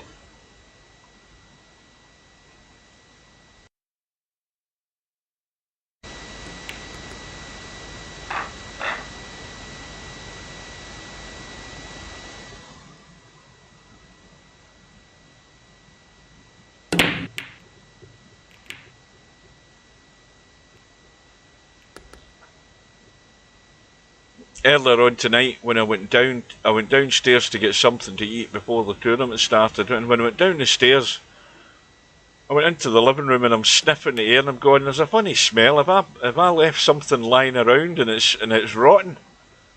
And I said, there's a really stinky smell. And I went into the kitchen and I thought, I'll put these couple of bits of rubbish in the bin. And so I went out the back door, and of course then I realised what the smell was. This is the time of year when the frost set in, where, because I'm not far from the countryside basically, and all around Ayrshire it's all farms.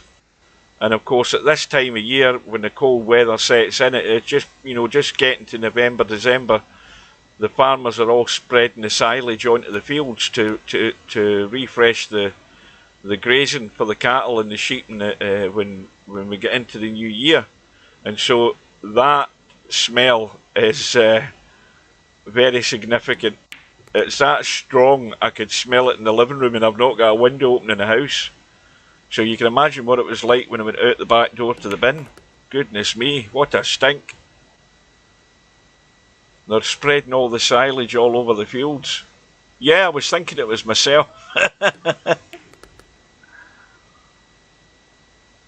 But that's a very farming country odour that you get used to. You get used to it.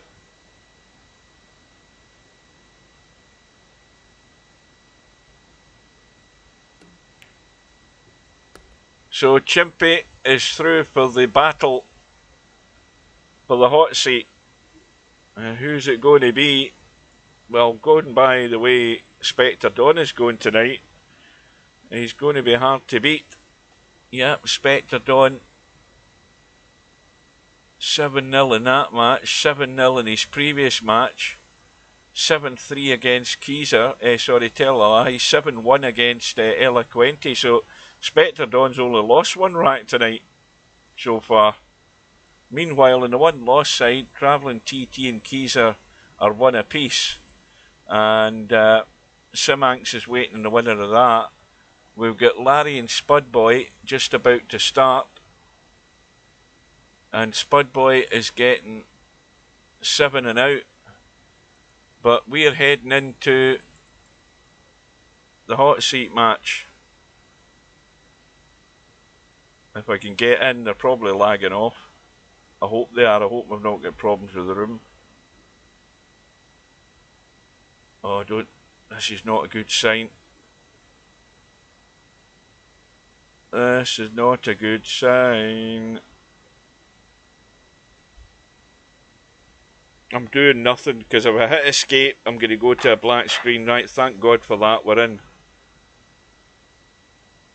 So, Chimpy in. Now, as this is probably going to be a scratch match, I would think. I don't think there'll be anything in it. I'll be very... What's Spectre Dawn at? Is he at 2,400 odd? I mean, at best, Chimpy will get the 8 ball, I would think. Or he could get last 2. Oh, they're both of the same rating according to Chimpy. Oh, well, in that case, we know where that tells us it's going to be scratch then. Right, I'll have another quick drink, seeing as he's not in. He's never in a hurry to get into the room, Spectre. That's the only thing that annoys me about him. He just won't get his ass in the room quick enough, especially if he gets to the final and I'm wanting to get to bed. he wastes 3 or 4 minutes. We could have a couple of racks on the board by the time it takes me to get into the room. So, well, these two guys will get 20 minutes to get this match done because I'm bailing out. And, well, we still don't know if Chixu's going to show up, mind you. He still has to physically appear in the lobby.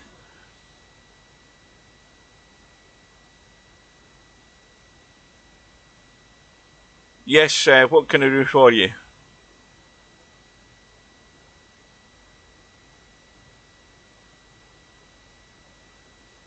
Chixu is in the lobby. I'll go and look for myself just so I can see it with my own eyes. And then I can relax. Simanx. So I don't see him in the lobby unless he's in away mode or he's gone into a room. He's not in a room. And oh, he's in away mode. And he's from Chile. I always thought he was South American. I just couldn't remember the country. Misspelt your name. Who misspelt my name? I'm getting confused here. What's CP talking about? You're going to have to give me more clues. What, that way you spelt that, you think that's misspelt my name? Well, missplit as you've typed.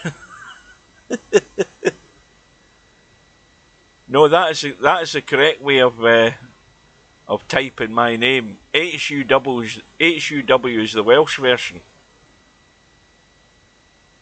Oh, UG. Oh, right, UG. I also answer to UG. That with a silent H. Come on, for God's sake, Spectre Dawn. Thank goodness he's in at last. Right, Spectre Dawn is nearest us. Chimpy on the far side.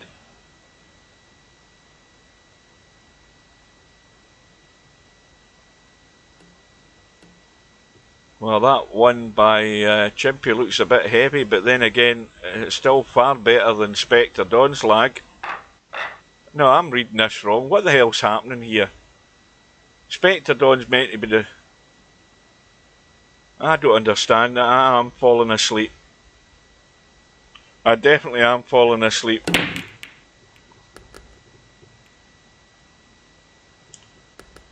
Well, it's first blood to Spectre Dawn then. If he's breaking like this all night, Chimpy ain't going to get a sniff. Look at this for a table. 2 ball, 4 ball, 5 ball, 6 ball, gone. 1-0.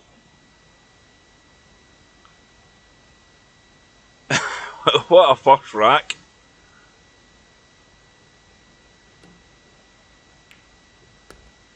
Right. See you later, miasma. Well, that's the best break of the night we've just seen there. That was a blitz.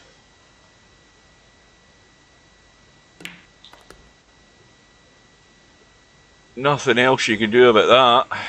If he sticks 3 or 4 of them in a row, it's hasta la vista to the one loss side for Chimpy. Yeah, I think that's why he was offline for a couple of weeks. Yeah, he's been done, apparently. And he's certainly seeing 2020 right now. Well, no sooner have I said that, I think he's come up dry. Yeah, blitz in the first rack. No joy in the second rack.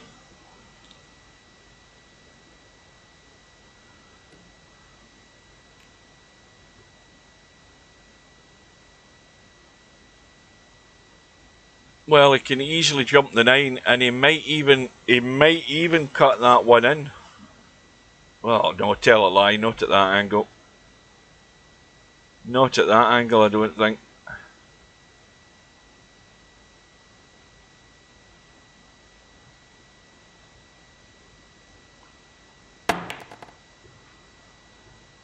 Yeah, but of course the other thing also is his eyes have still got to heal, haven't they?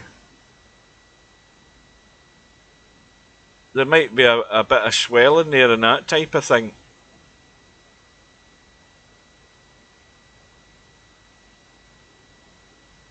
And it might be a wee bit painful to blink. I don't know. I'm just imagining all the things that could bug you, but I think it's all for the good at the end of the day. Oh, he hasn't had the op yet. Well, I wish somebody would make their mind up. Well, no, it's definitely not retina. No, that's the next step's blindness with that.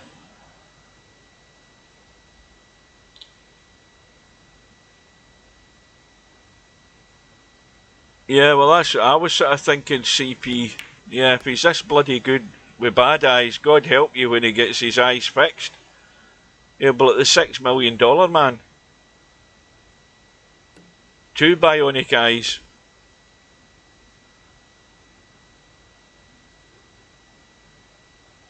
This is the last tournament with his real blurry eyes.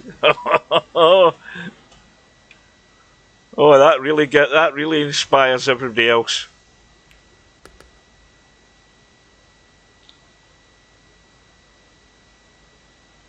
Well, what's going to happen once he actually gets everything in focus and can actually see the edge of every ball? He won't miss anything. Well, I think in that case then, if he's not had the op, then there might be a bit of good news coming for the next couple of weeks of Friday Night 9 Ball, because he definitely won't be here for that once he's had the op. So make hay while the sun shines, while Spectre Don's eyes are bulging out his head after his op. He'll look like Marty Feldman.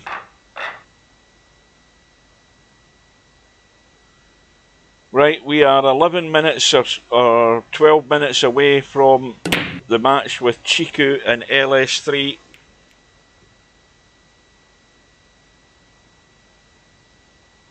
We're one apiece. The break is dry. And just to push out. Now, the thing is, if you push out, I mean, the push out to there, Chimpy should have Spectre Don in a pile of trouble here in a minute. I mean, he could go for the all out for the pot and the 1 and come across into the table for the 2. I mean, there's a possibility of running out, but he also could bury Spectre Don, and now he's got a problem because the 5 ball is way too tight to say that it goes comfortably.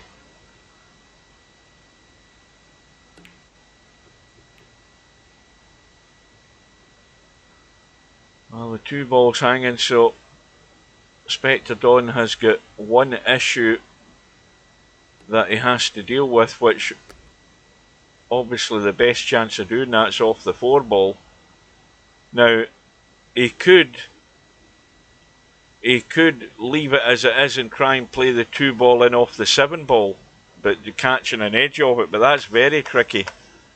But no, when you look at it from there, he could try it, but I don't know whether he dare do it. We'll soon find out. Let's have a look. No.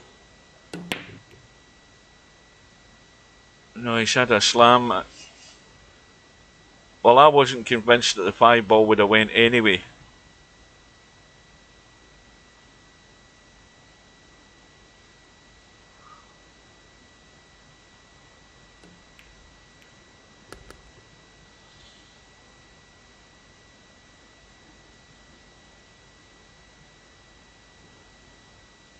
And Travelling TT has gone through 4 racks to 1.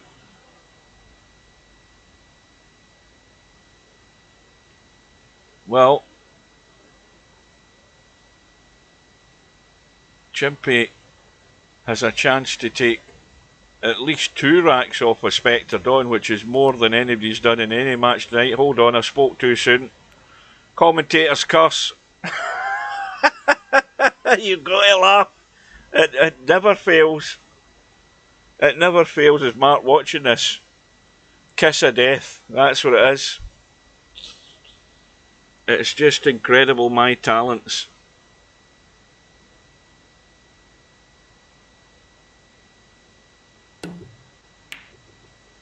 Oh, hang on a minute. Is it going? No, it's not. I thought it was going to keep the line there.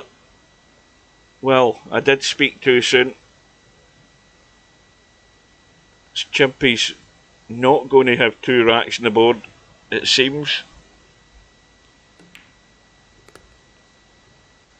It's definitely it's getting to Mark's bedtime. He's probably heading. He's probably got the hot water bottle in and the cup of Horlicks sitting next to him right now.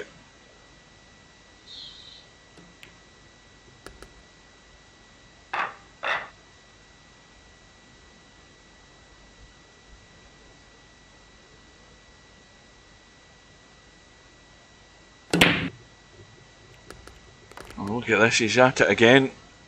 It was only 3 balls that time. And the 1, 2 and 3 have all gone. And he's going to have to jump the 5, but that's a mere slight inconvenience.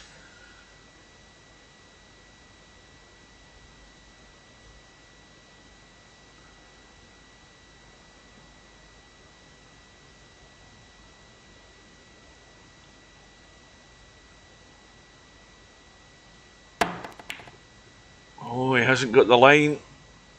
And he's left a 4. So surely now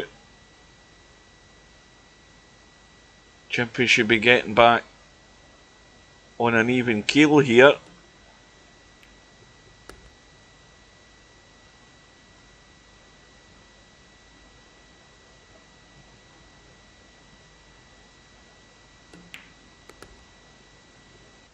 Got the top side of the 6. So everything's good. Now, got to get far enough over to the left, whatever happens here. And far enough and high enough as well.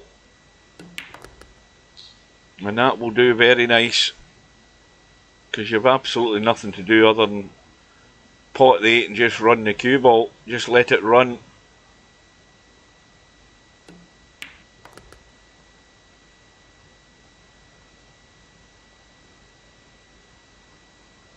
So, it is going to be 2 racks off of Spectre Dawn. Now can Chimpy build on it? Apply the pressure.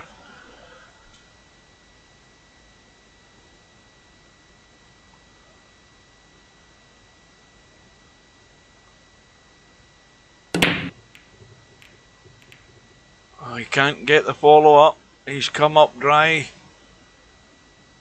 Oh, well. Now, all out for the bank. And if he can see this 2 ball, I think he was thinking about the bank there. The only worry would be that he can. The cue ball wants to go to the right. Yeah, he's took it on. And he actually managed to find his way through the traffic, which was even amazing. John Higgins winning the UK. Well, of course he's capable of winning it. You know, he's been there and thereabouts in a number of tournaments. He's just not. In fact, he's lost finals from a winning position recently. Too many, as far as I can remember. Yes, of course he can win it. But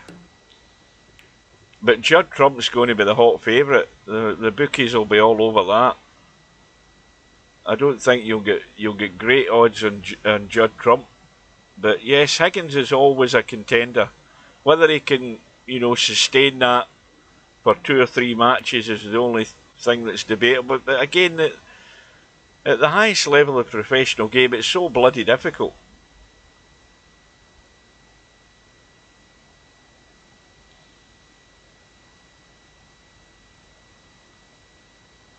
It's such a tough game at the highest level professional snooker. There's so many good players. 2-9 combo to regain the lead here, and there it goes with Chimpy in front.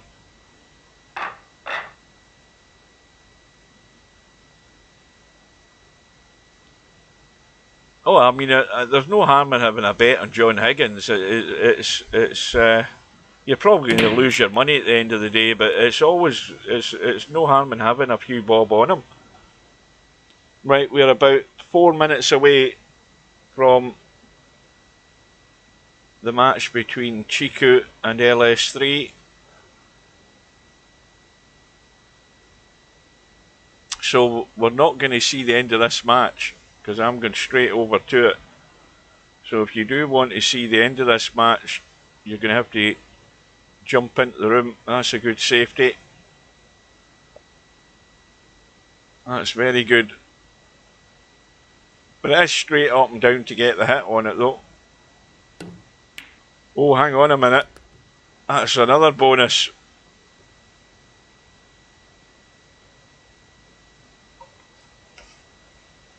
And he can pot the two. That's even better. Okay, he's heading away from the 3 ball, but he can't complain. Oh dear. Well, Steve says those striper shots are easy when you're close up in the object ball. In fact, Chimpy didn't have much of a cut on that, but he still sent it to the rail. In fact, did he catch the 6 ball first? I'm not sure.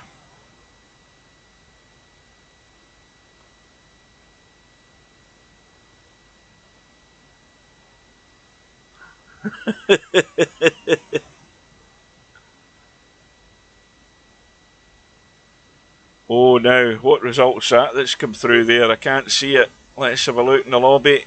Oh, poor Spud Boy. It went downhill from him losing his winner's side match. Larry's blitzed him 4-0. Well, at least Spud Boy survived a match, didn't he? Which is better than he thought he would.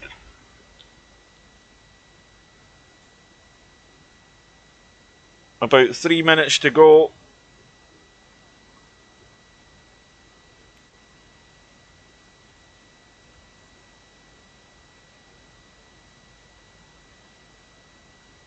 Inspector Don has been tucked away.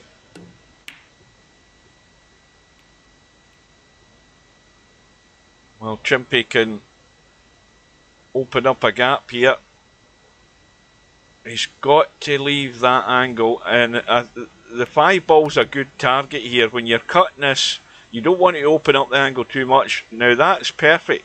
So if he runs into the 5, there'll be no harm done. Oh, he's just got in there, and he's got a slight angle, so he can just dink it in, play the 5 down the rail,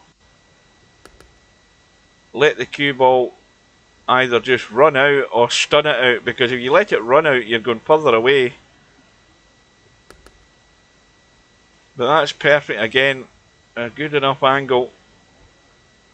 No risk of the scratch into the side this time because it's coming away, but the big stun has caught him out. Slightly offline, catches the jaws. At that pace they don't go in. So that's a big one that's got away there for Chimpy, because he was looking at 4-2. We're going to be all square here, 3 apiece, and that's maybe where we're going to have to end it. At the end of this rack.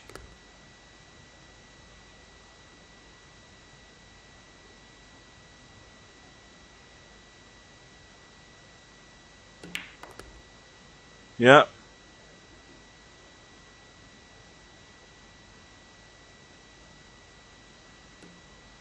Well, good luck to the 2 guys in the remainder of the match. So let's get out and get ready. Let's just double check. Chixu's still here. LS3 is there up on the chat. Chixu's there in away mode, so the 2 players are present. The room is up. Let's get in. And Chixu, if he's in front of his PC, as everybody does, he will get the audible alert to let him know the room is up.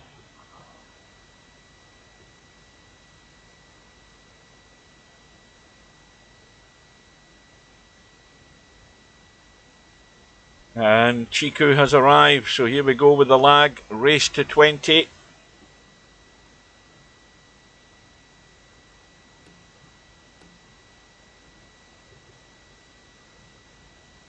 And Chixu has got the pace nailed pretty much, or it looks like it. Could be close. LS3 maybe nailed it better. Yeah, that's perfect.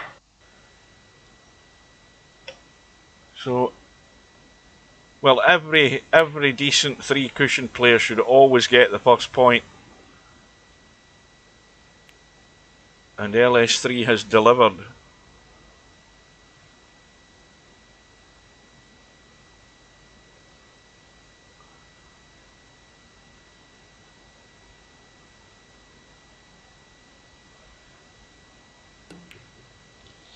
This looks good. Well, this is exactly... What am I talking about? Is Chixu at the table?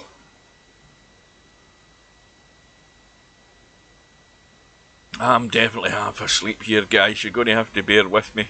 Yeah, I'm gone. This is horrible this time of night.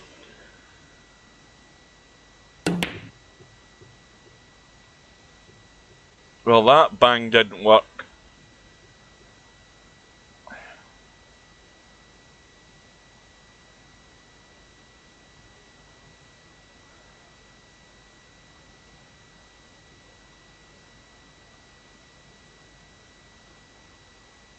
Well, the red's in a good spot, so this is going to be 1, 2, 3, 4. At least a 4 railer, you would think, if she's going to go thin off that side of the white, but you've got to get it thin, because you don't want to run straight into the red. That's the obvious mistake.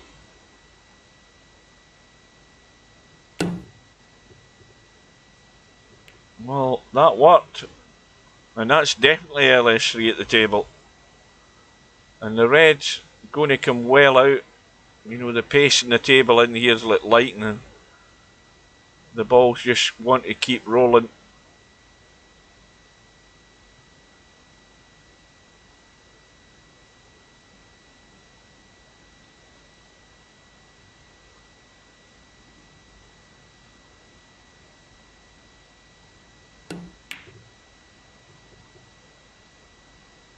This has got a chance if it misses a red.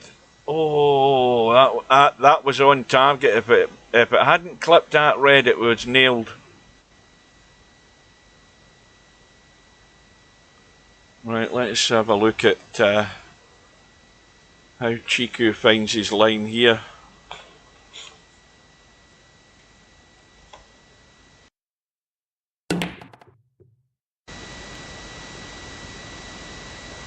I think pretty damn good. That's the answer.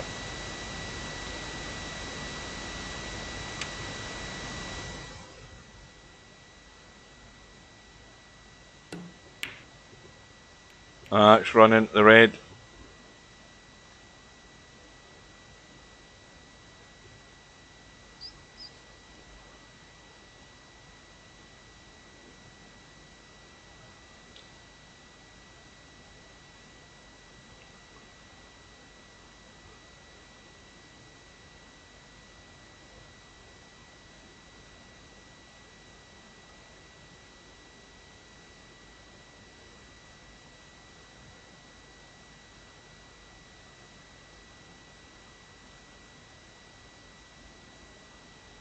Now, if this is off the bottom side of the red, yeah, she actually got it too thin.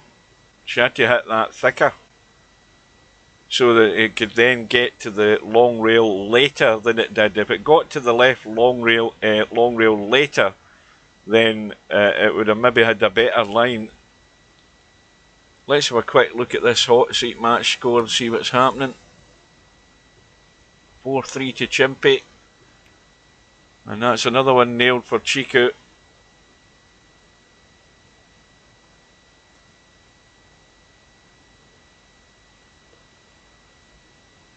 Right, see you later, Miasma. Thanks for joining.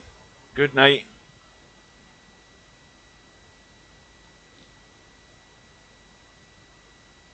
I thought that was a good hit there for Chixu. Obviously, he didn't get 3 rails.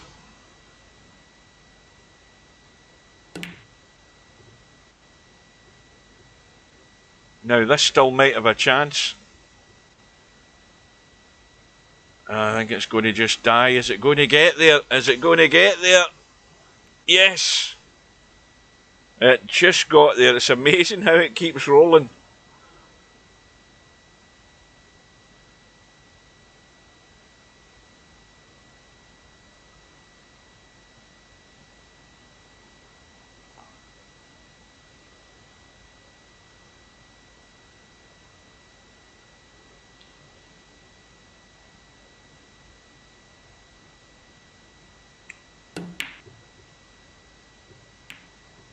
Not this time though.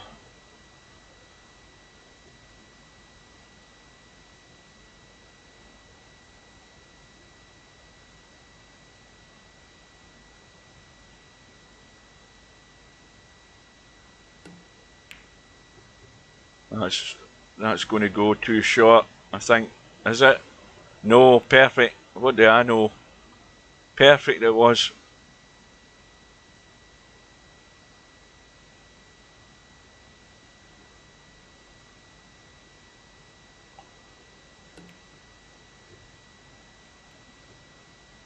Oh, this looks good again as well. No, it's going behind this time. Just gone behind. Now you notice with that shot he didn't have any English on it. All he was doing was taking what he needed off the first object ball and looking for the line directly to the rail.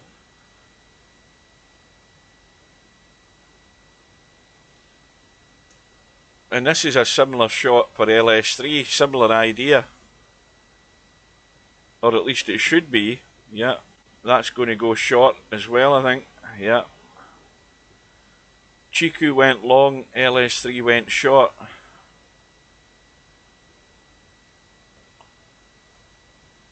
But you don't get any points for just missing them.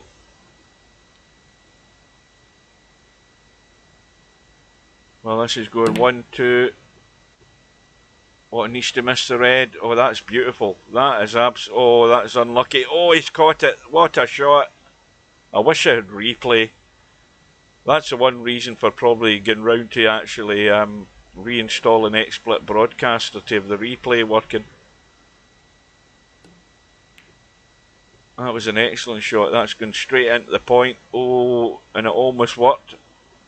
Because that would have been 3 rails there. Not into the point, into the corner, I meant to say.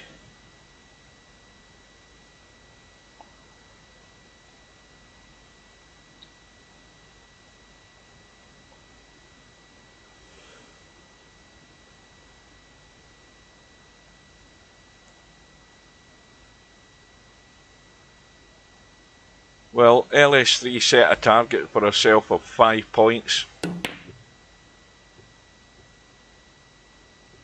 Right, while those balls are rolling, quick look at the hot seat match. It's now 6-3 to Chimpy. He's on the hill.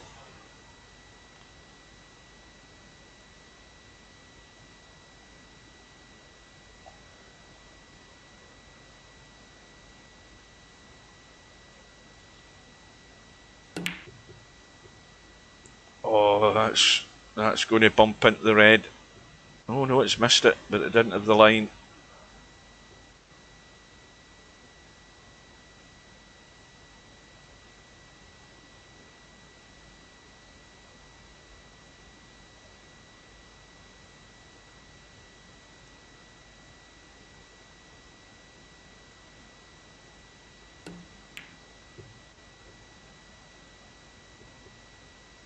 Oh, unlucky.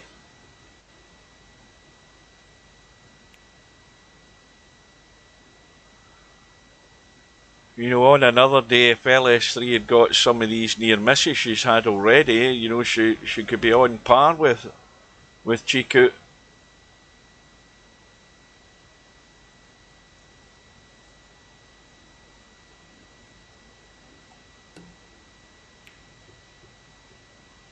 Looks a good line. Nailed it.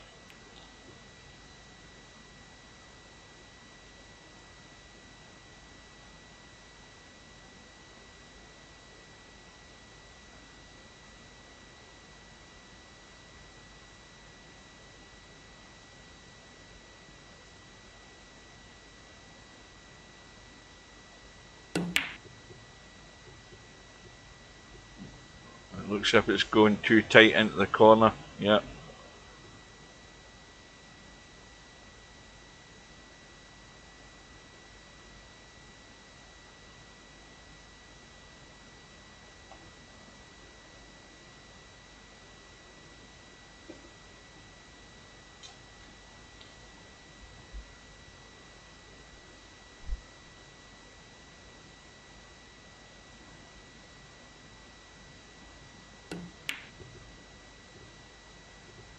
Oh, this'll work.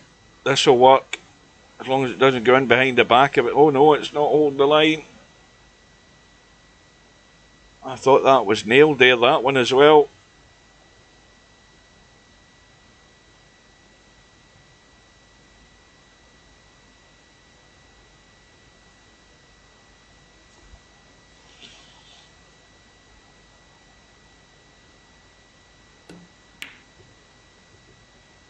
That's definitely a hit. Very nice.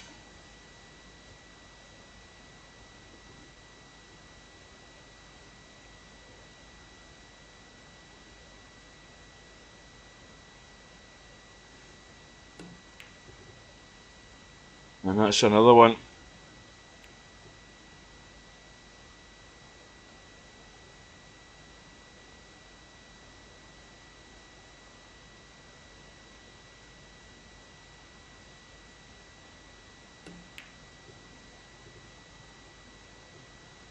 And that's another one. Oh no. Oh yeah, did it? Did it just graze it there?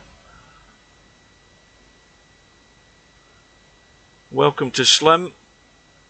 I presume Chimpy's taking care of Spectre Dawn. Yes, he has. 7 racks to 3. Well done there. Well, that's a run of 4. So Chixu, and where the yellow ball has gone, he might. Well, he's actually playing it off the yellow because he knows what he's doing, and he's got a far better idea what he's doing than I'm ever going to have in this game. Needs to miss that yellow. Oh, this looks a good line again. This is. Oh, that's unlucky. That is unlucky. Oh, it was a beautiful shot, but the run ends in 4.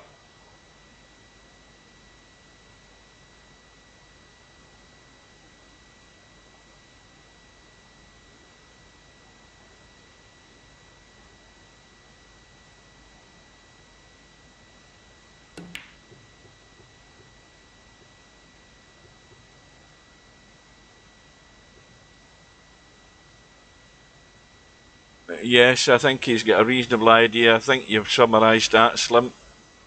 He's got a reasonable idea what he's doing.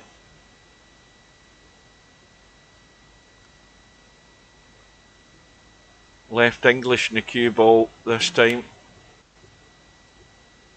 And that is again an excellent shot. The left English was to get the spin to come off that rail straight away to create the angle to get that line onto the second rail, and then the rest of it just takes care of itself.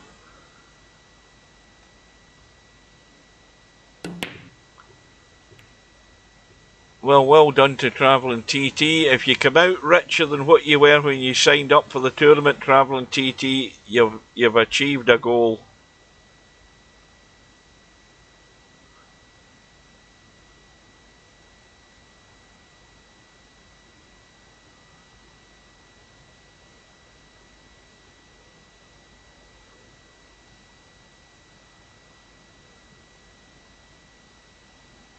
Left English again here from Chixu. Oh no, he's gone the other way. He's gone slightly the other way this time. Oh, that was almost another cracker. It just straightened up when it hit that final rail. I'll tell you something, I think on a good day he could certainly run 7. You know, he ran 4 there, but on a good day, if they're falling into place, he could easily run 7.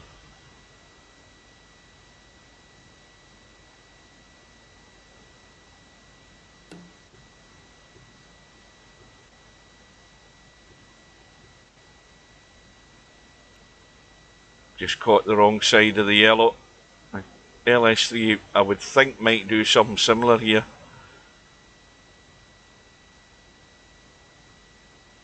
Oh, I forgot she's a yellow ball.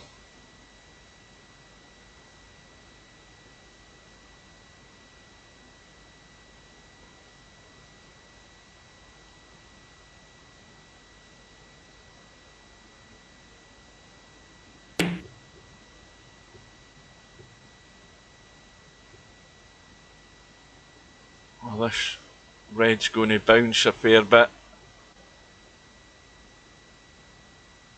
And the yellow's not exactly sitting great, but I think he may well be playing the red to the yellow. And again, of course, no sooner have I said that than he does completely the opposite. This still might have a chance. No.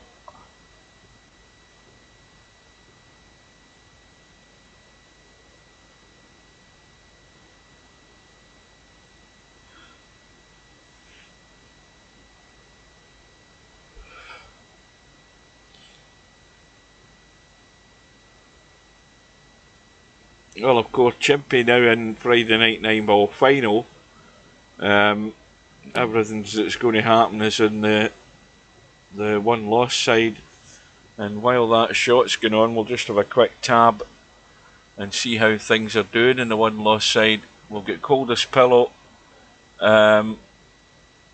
playing, or about to play, Travelling TT, and Spectre Dawn's waiting on the winner of that to see who can get to the final. Spectre Dawn out for revenge. Chixu with an 11 points to 2 lead.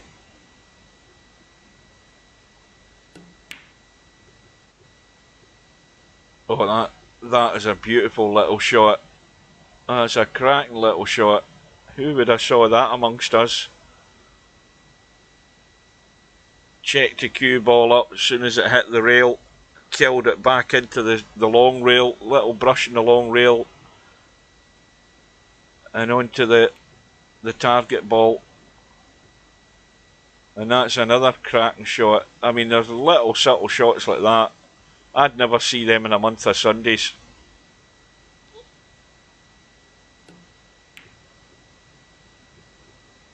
Oh, this looks good again. Oh, that's what I said. That was the thing I said watching him. Every shot's got a purpose. You can see him banging some balls, and then somebody would say, oh, he's a banger. But everything's with a purpose with this guy, because he knows what he's doing. Every shot is with a purpose. That's going round the back though this time. Mind you, that was LS3. So another little 2-spot there from Chixu.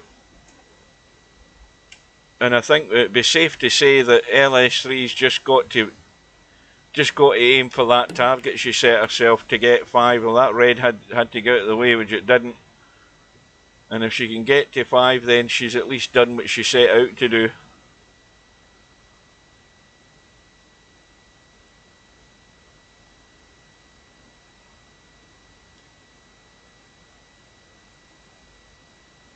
But this certainly won't be as fast as his first match. It took barely half an hour, and it was all over.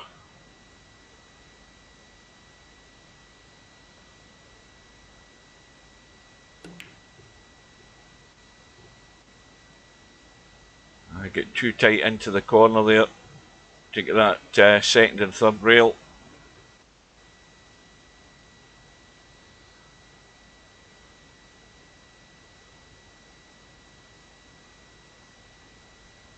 Oh, I just wish that German guy was in the tournament. I wish he was still playing VP4.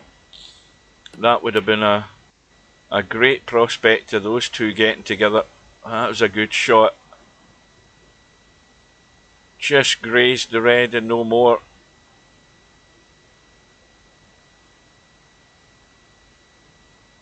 But it was only 2 rails.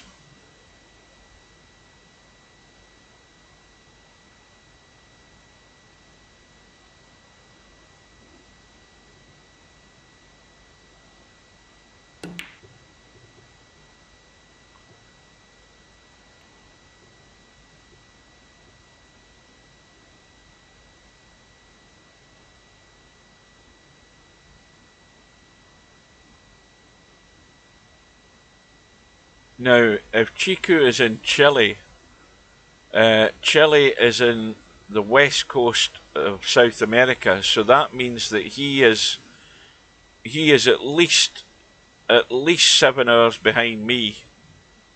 If not, he's the same time as Los Angeles time, but I'm guessing he's probably 7 hours behind, so that means it's like, what is it, 20 past 9 here, so it's like maybe 20 past 2 in the afternoon his time. I won't be far wrong. I mean, I might be an hour out either way, but I'm sure he's at least 7 hours behind, being in Chile.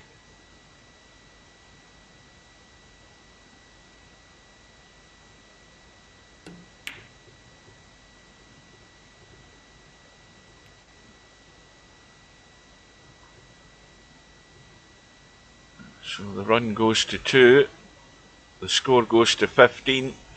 Well, I might have put my foot in it there, saying that it might not be as quick as his first match, because it's only 22 minutes old, this match, and he's already in 15.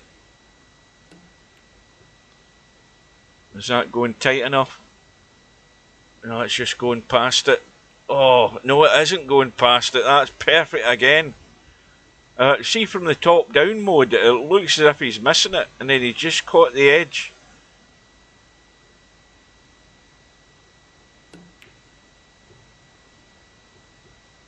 Now again, he's got to miss the yellow.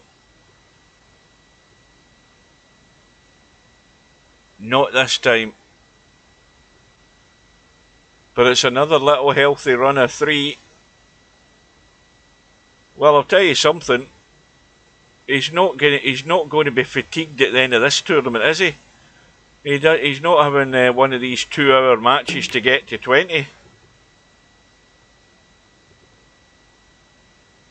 And well, Albinario has got a task on hand if he's going to cause this guy trouble. You know, Albinario might have the high run, but Albinario is going to have to be playing to a very good standard to put pressure on this guy.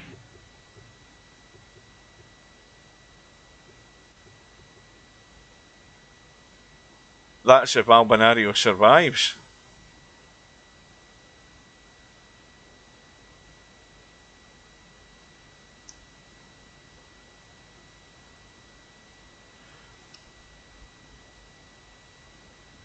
Well, we're 24 minutes old now. And the way this is going, we'll be in plenty of time to see the final on Friday Night 9-ball.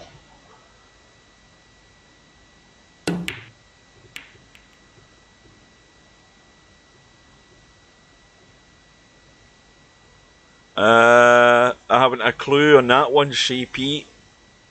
No clue. Because obviously if he's ever online, he's probably online when I'm long since gone to bed. If he's coming on, you know, in the evening his time, because that's the middle of the night my time.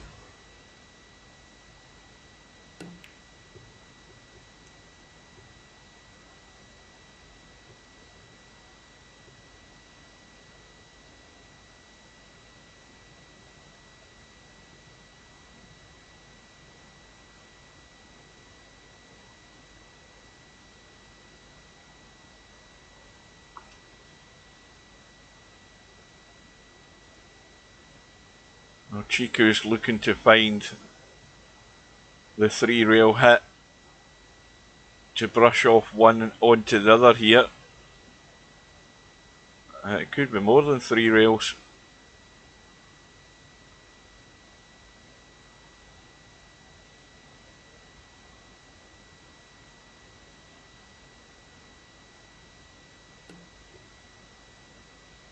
So he's trying to go long rail, short rail, long rail, catch the bottom side of that red onto the yellow, but he got the other side of it.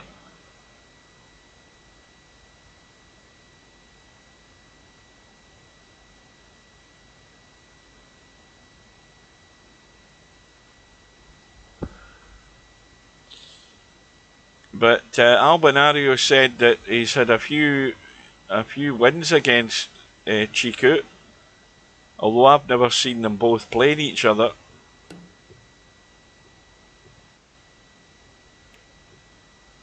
Now how's that bounce? The English has took that yellow the wrong way.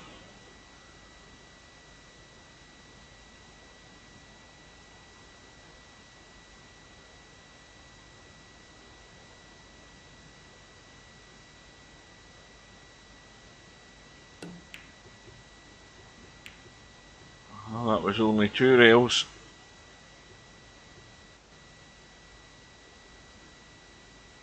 He wanted to get the top side of that long rail to come into the back of the red there with that shot.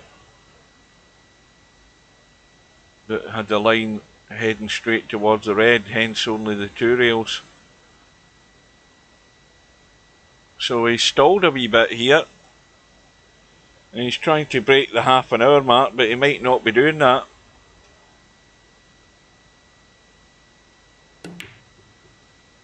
And that cue ball has just bumped the red out of the way for LS3.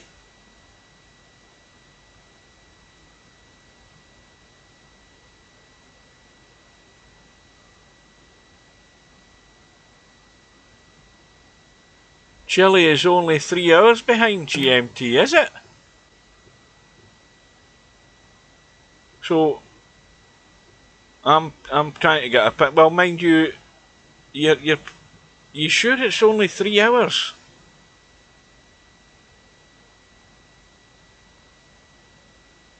That seems a bit. That seems a bit short. That's weird. But of course, South America. I mean, it's not in the same. Not parallel. What do you call it? It's not in the same meridians as the USA. I mean, it hangs down from the USA, but it's obviously.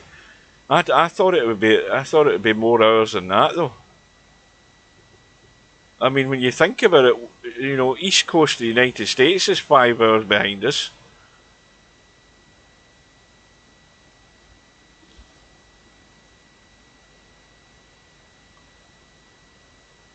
Well, LS3 still too short of our target.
Yeah, you're right enough.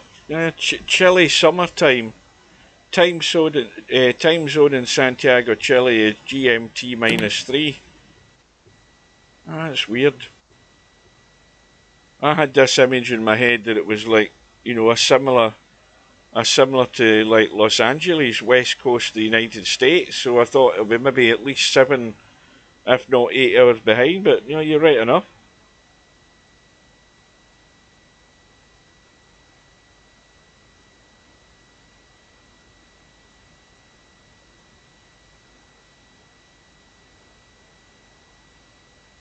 And then when you look at, oh well, aye, strange that well, the temperature here, by the way, has now gone below freezing. We're at -1. I'll do a quick refresh. So we've got a frost outside. Meanwhile, Chixu on 17. He's not going to break the half-an-hour barrier. We've just gone past that.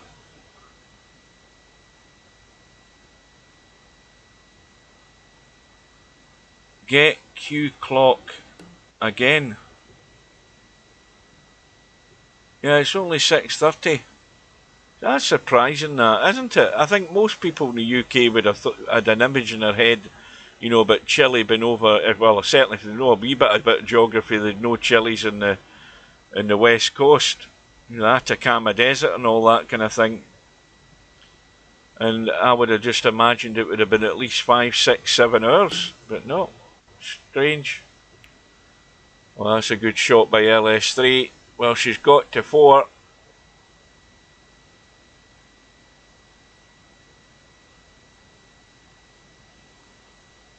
Quick tab, and we'll see that Travelling TT is 3-1 up against Coldest Pillow. CP, I should say.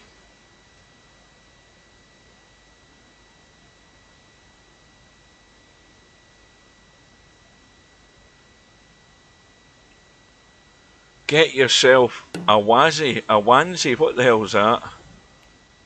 You mean a onesie?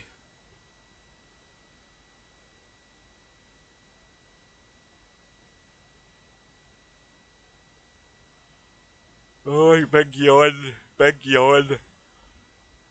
Oh dear.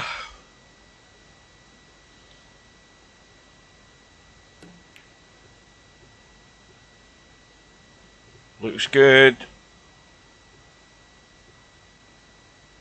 Yeah, perfect. Absolutely spot on.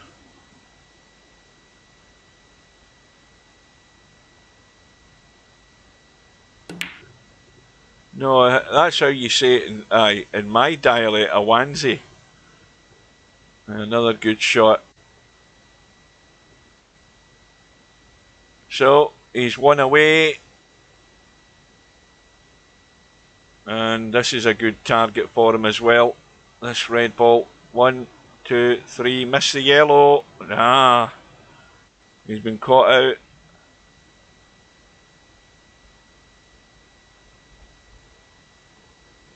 I don't have a onesie, but I do have a dressing gown with a hood on it. You know, like a boxer's dressing gown, which certainly keeps you warm.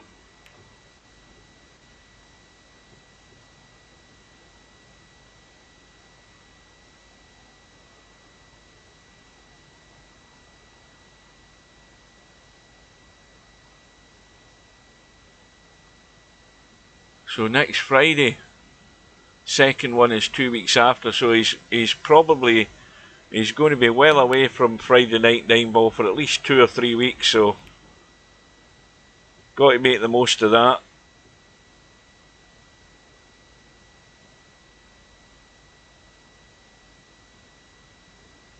Well, LS3 has got her target. That's what she set out to get. She got 5, 1, 2. Needs to miss the yellow, and it's game over. So there you go. That was 35 minutes for Chixu, and he wins by 20 points to 5. So well done to him, and well done to LS3, because that is just you're way out of class with this guy. He's too bloody good. Simple as that. You've no harm to LS3, but she was going to do well to stay with him. Do exceptionally well to stay with him. Right, so why is there no tournament rooms up at the moment for Friday night 9-ball? What's happening there? Oh right, I see the results just come through. Travelling TT has taken out Coldest Pillow, so you must have broke even tonight, Coldest Pillow. So now we've got the semi-final match. So that was a nice little time slot, wasn't it? A little diversion for half an hour or so. So let's head into the semi-final match. Now Travelling TT is going to get a generous handicap again. In a race to 4, anything can happen. Oh, I mean, he definitely knows what he's doing. Okay, he's never going to get them all. You know, if that was the case, the match would be over in 2 minutes. The game's that bloody difficult, but, you know, every shot has got the proper purpose to it.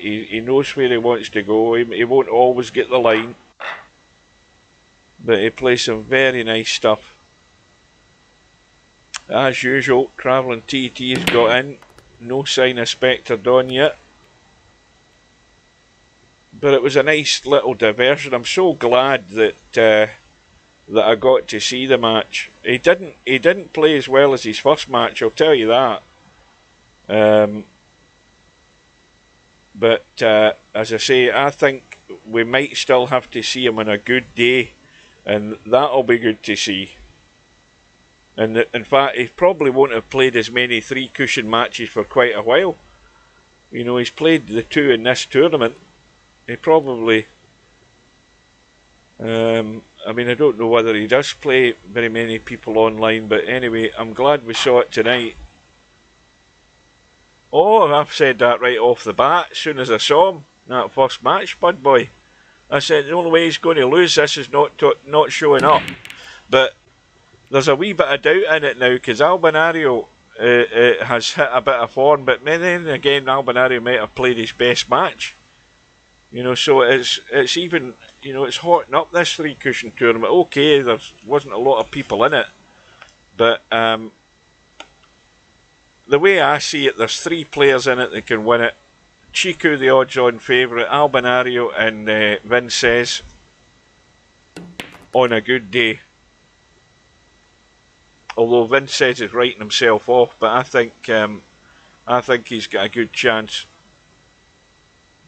Because as I say, it's all about how it is in the day.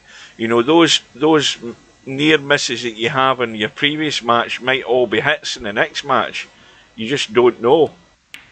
There's such a fine margin.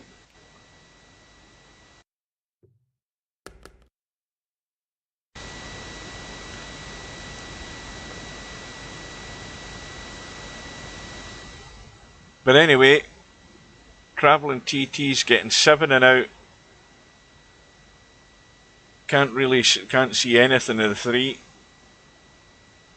And he has to get this safe, simple as that, because if he doesn't,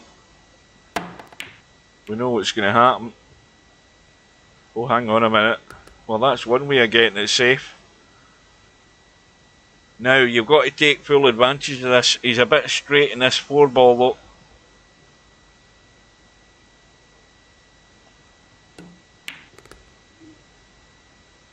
Now, okay, is the wrong side of the 5, but it's still good.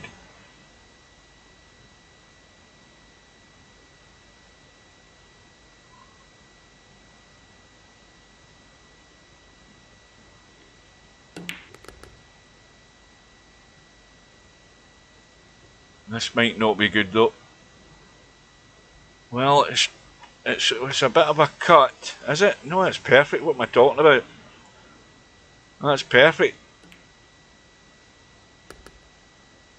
So the 7 ball for first blood.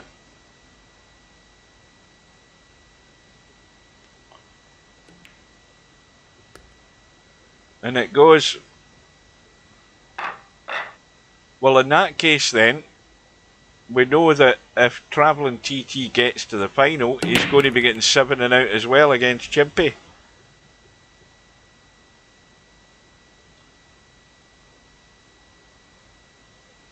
Now he's got the 2 ball. Now he's got a dodgy shot in the 1 here, but the only thing he doesn't want to do is hook himself behind the 7. And he's away from that. Problem though is, I don't think can he cut this 3? Yeah, I worked that out. Yeah, I remembered that you're both the same handicap. I was trying to sound clever. No, I don't think he can cut that in. He can't do it.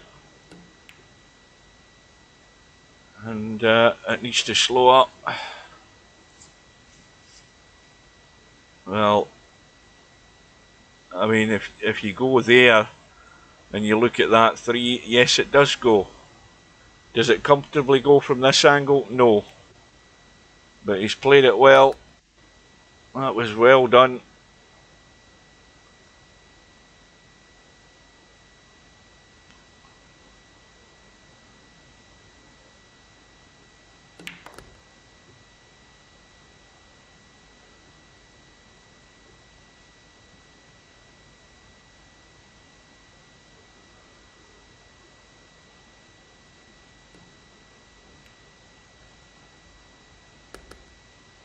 Well, the inevitable is going to happen here. We're going to be all square.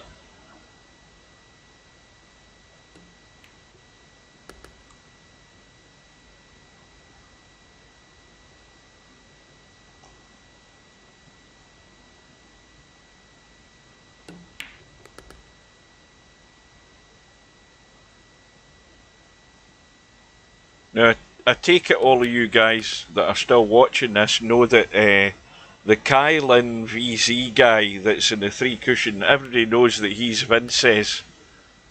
So I'm going to put up a little... once this match is finished and before we join the final, I'm going to put up a little poll. I'm going to tab out for a minute or two and see if I can put up a poll on YouTube, that is. So if you're in Twitch, you won't be able to take part in the poll, but there's actually 8 people still watching on YouTube. But if you're in Twitch and you want to participate on the poll, then you just flip across to YouTube for a minute.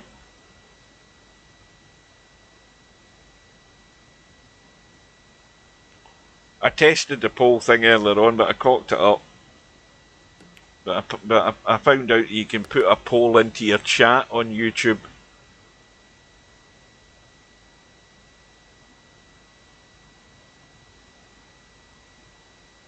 I'll set about doing that at the end of this match, because no doubt Spectre Dawn won't be in a hurry to get into the room if he does get to the final, that is. There's no guarantee that'll be. Well, you'll find out when I do the poll, I'm not telling you. It's a surprise.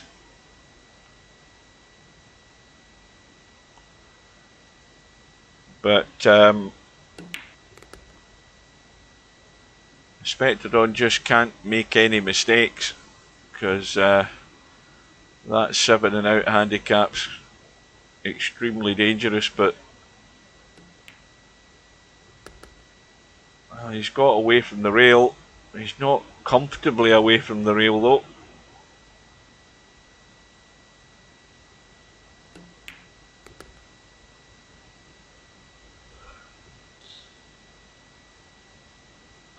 Well, you know, you cut the 8 ball, you can dink it in, you can go up and down, you can do whatever you want, or down and up.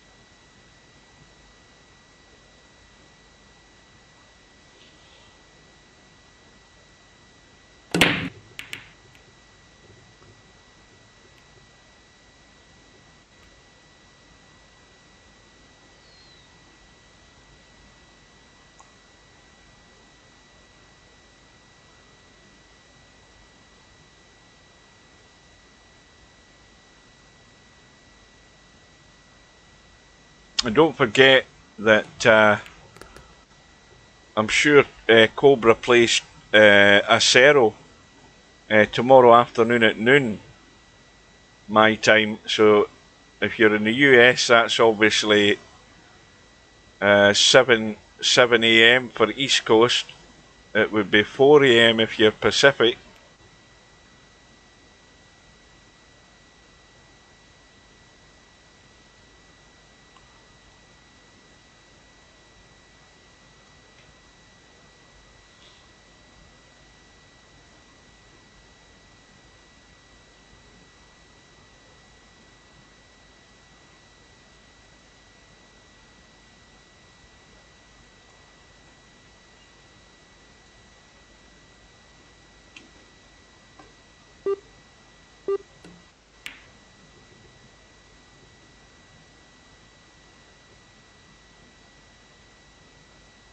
Well, Spectre Dawn's got a wee bit fortunate there, because he's missed the 2, but I think this could be thin cut in, but the cue ball's probably going to hit something.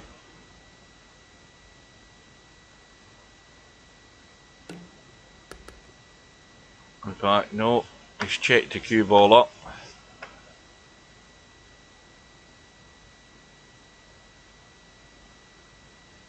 Well, there is a possible combo with the 3-4.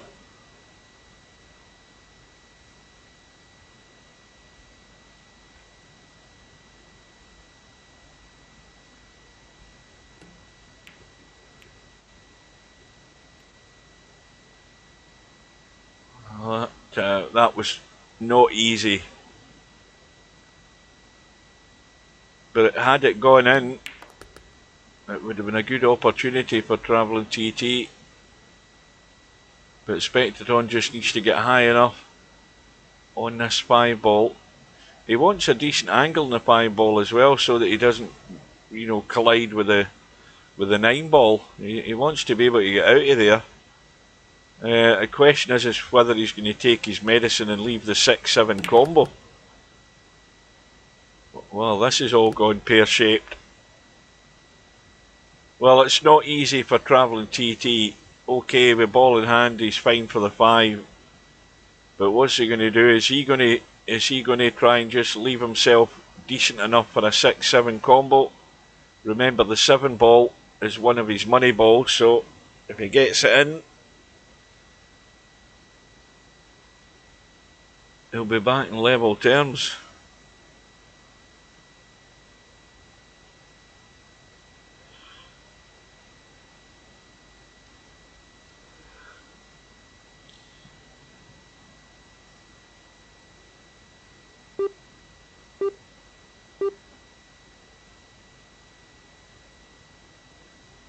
He doesn't want to be in front of that 8. Well, having looked at the line on the 6, has he decided he wants to play the bank? Well, playing it that way, that's obviously what he's now doing.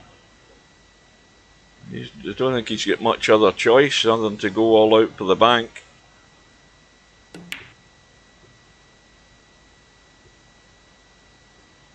Well, the 6-ball's in no easy spot. We might get another shot at this, you never know.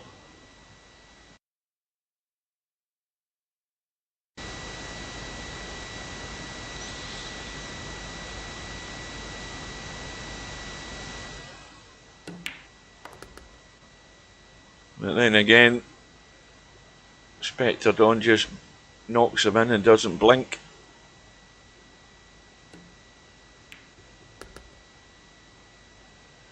So he's going to be breaking for the match and breaking to get a revenge match with Chimpy.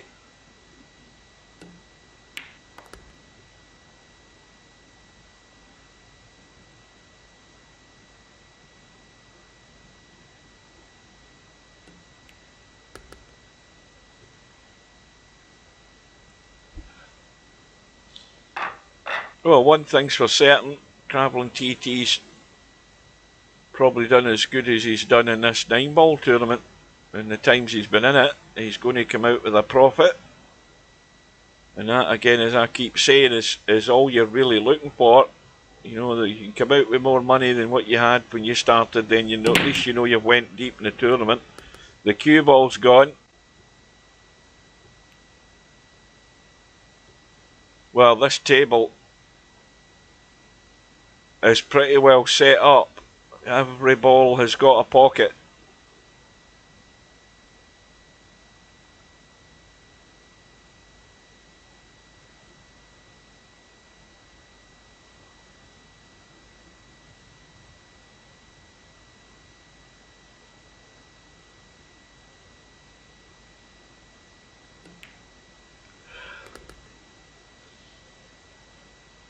This is just a bit too straight in the 2 though.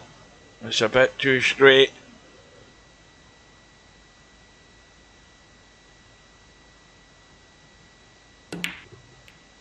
Yeah, he's trying to pinch something there. Well, look at what's happened to the 9 note. Let's have a look.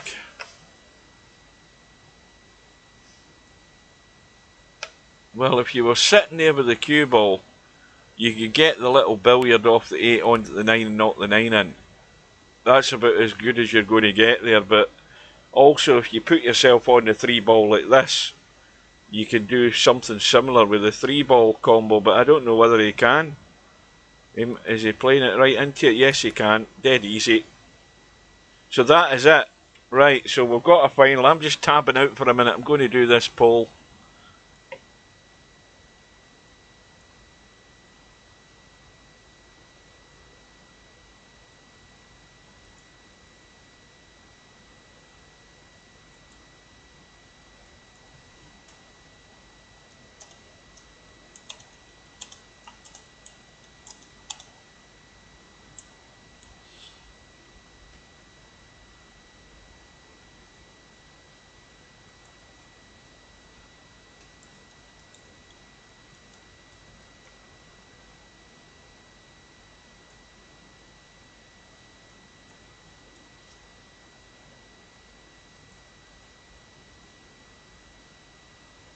Right, I've only done it with two. I've only done it.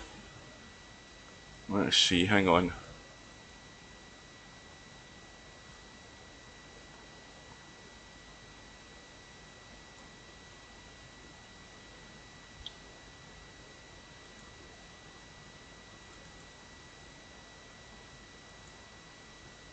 Right, I'm back. Right, you'll need to tell me, you guys, if you can see the poll. I can see it. I don't know whether you guys can see it, but I only had enough time to do it with the two players.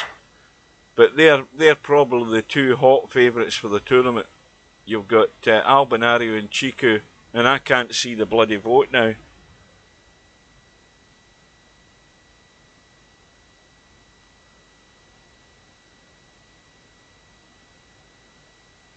I don't know if I'll be able to see the results. I'll need to tab to actually scroll up.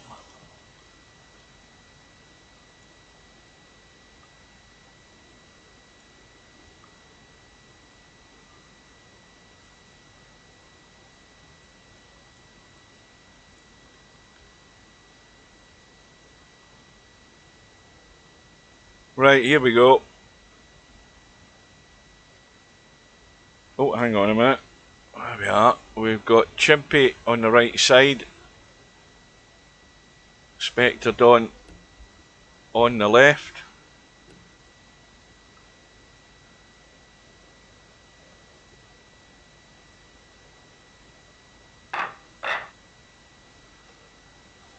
Now that I left out Cobra and I left out Vince says. I wanted to add them, but I would have been there for another 20 minutes trying to type that out.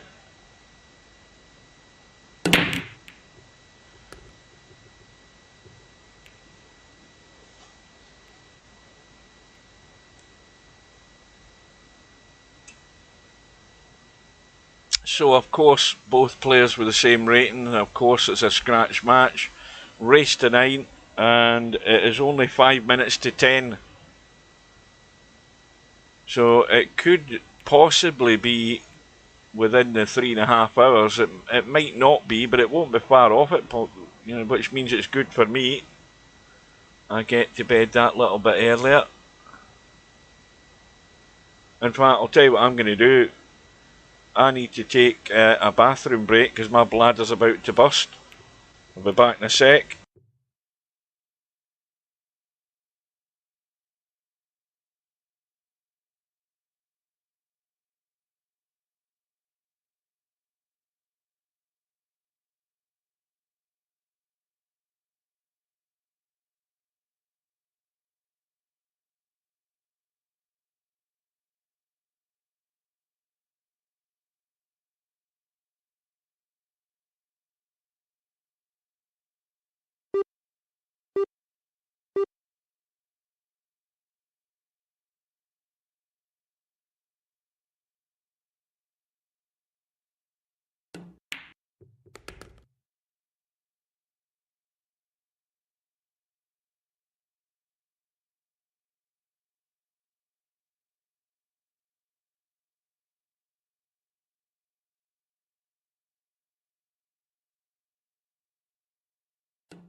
Right, I'm back.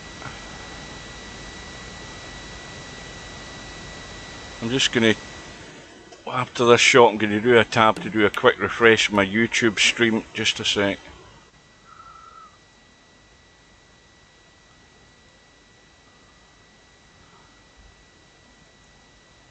Now that's better because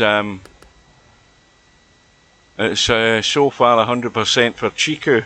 I don't know how many have voted because I can't see that. But the poll keeps going to the top of my chat. I don't like that.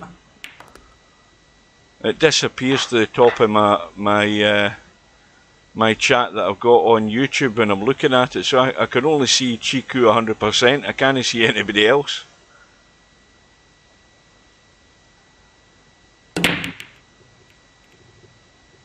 Now, what did I say about Red Bull the other night there, CP? I said Red Bull smells disgusting, yet you're about to drink one. Get that caffeine hit.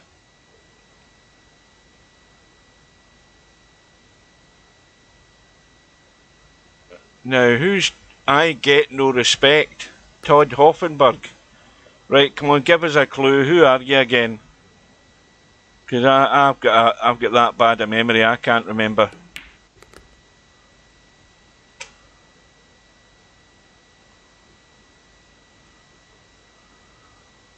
You don't like them, but you're going to... Why not have a coffee then? That'll give you just as good a hit.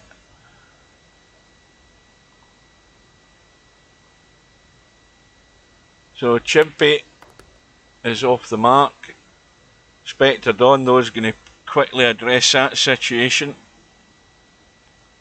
Yeah, well, or a tea.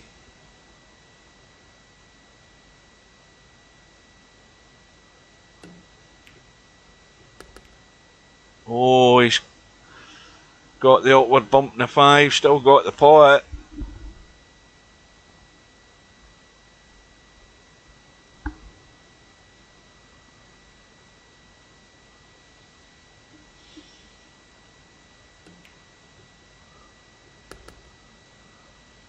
So the 6-9 and 1 all.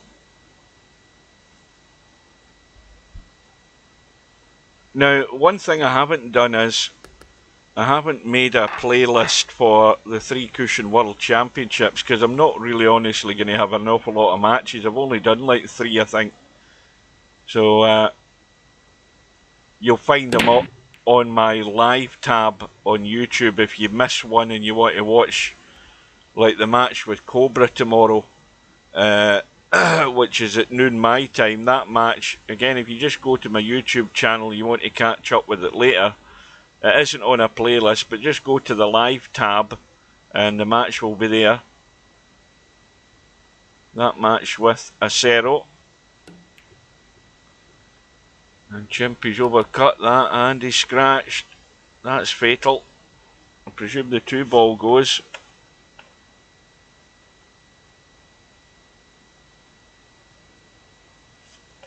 Yes, it does.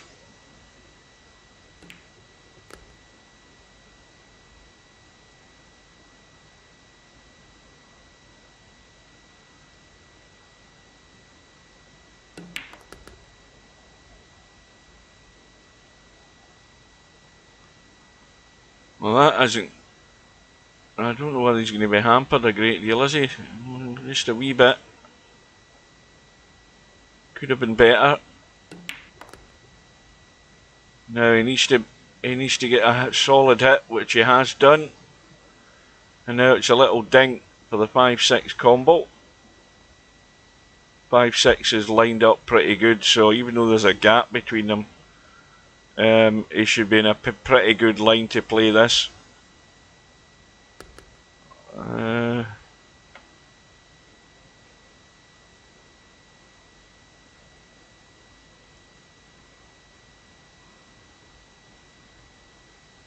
I thought he'd be better than this on it. He's got it. Not a problem.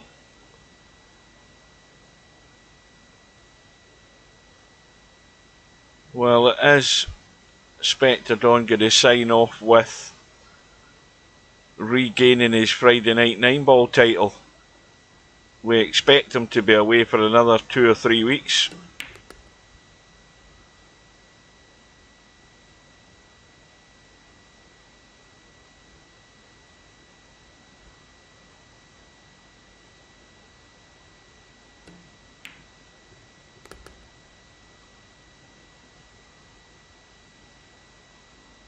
Todd Hoffenberg isn't letting any secrets out the bag here.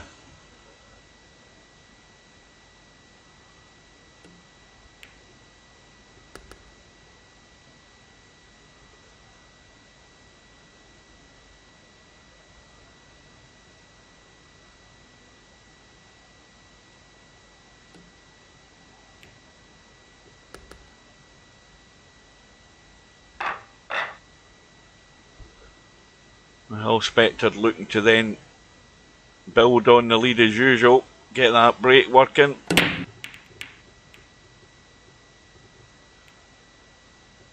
Well, it hasn't. And Chimpy's got a problem. Potting the one ball isn't the problem. Potting the one ball and getting the cue ball out of there clean is the problem. He's destined to be running into the 8 or the 4. And he might be banking this up past the 5. Could be doing that. It looks as if he's still playing the cut to me though. Can he get out of there though? Well, he's drawn away from the collision with the 4 and the 8 ball. A testy cut in the 2 though. But the cue ball, as long as it can come out again clean without bumping the 3 ball, he should be fine. And that's very well done. Now, is he the right side of the 3? He is as well, he can get away with that.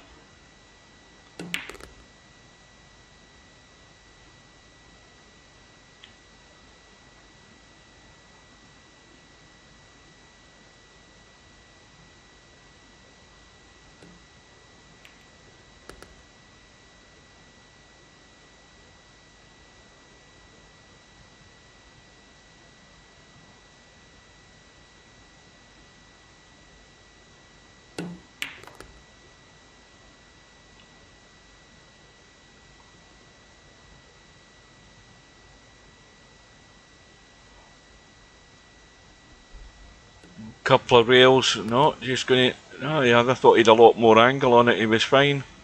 See, when you're looking in 2D where you're not down on his end of the table looking at it, it looked as if he had to go 2 rails there.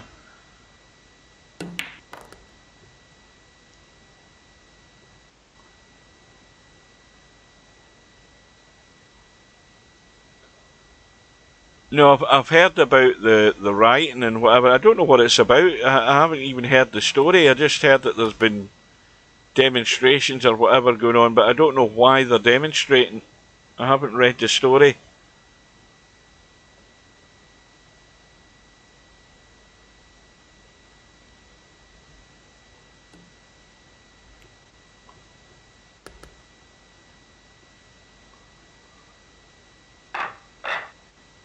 So, we're back all square, 2 apiece. Either player is looking to string a couple of racks together here. Chimpy's going to have a go. Spectre Don's had his try. Didn't get any joy, and it looks as if Chimpy's going the same way. He looks dry. Dry, but no shot for Spectre Don, so push out is imminent.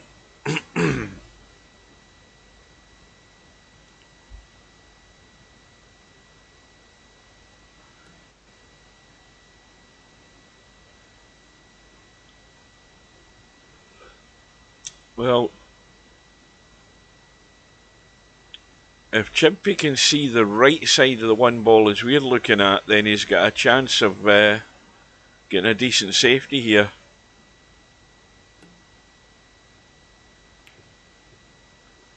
A bit like that. That was well done. So, and he could see the right side. That's the one way of using that line of balls for cover.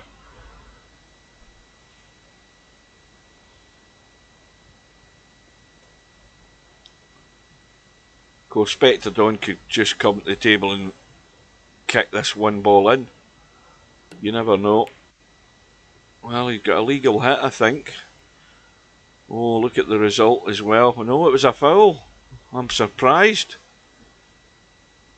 Well, there you go. Bonus for Chimpy.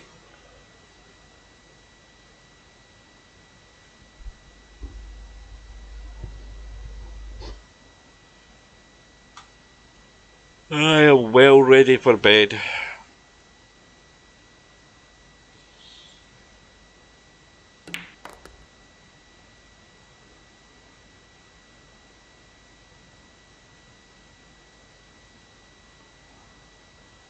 Well, the 3 ball is an issue.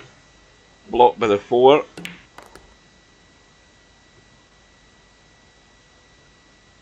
He's trying to drop in behind it. Oh, I mean, it will go into the side. It's tight. I know. No, just caught the point. And that might be Chimpy's chance came and gone in this rack.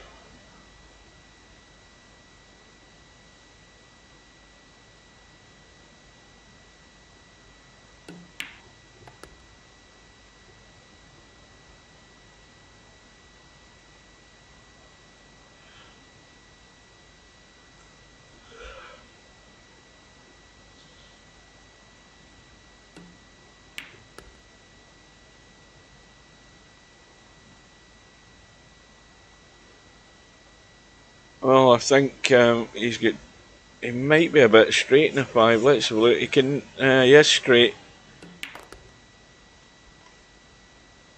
Just managed to pinch enough to get out. Could have done with that slowing up a wee bit there though, but he's always going to have the shot in the 7.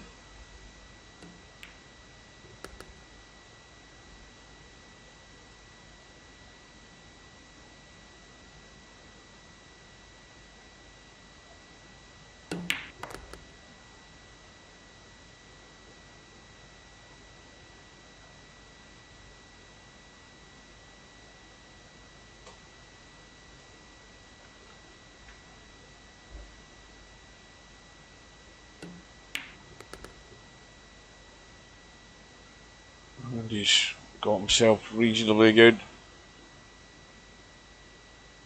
He's got to keep it tucked in the rail.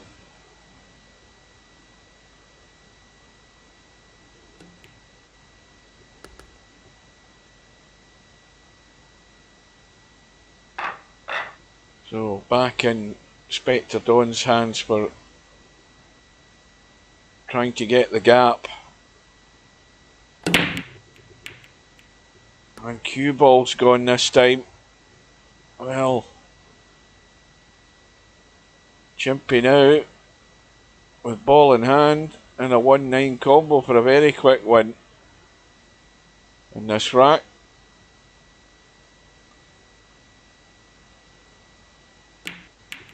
Oh dear. Well, you'd have given him that every day of the week, wouldn't you?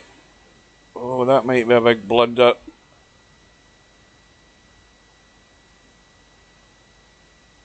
I would have marked that in the scoreboard every day.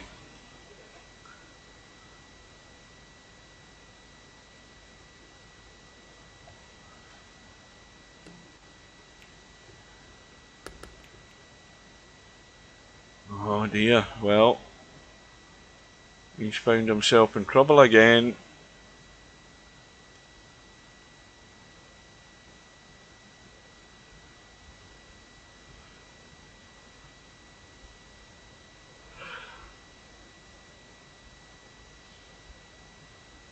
Yeah, I think it's safe to say that Spectre Dawn doesn't want to try and become he doesn't want to become a jack of all trades like Albinario. He sticks to what he knows most of the time. Well, there's a little 2-8 combo, and the 2s come up smelling of roses. Now he's got loads of room to come across onto this 3, probably topside for that matter, but that the 9-ball comes into play doing it that way. But he's comfortable with the pace in the cue ball. He's nailed it.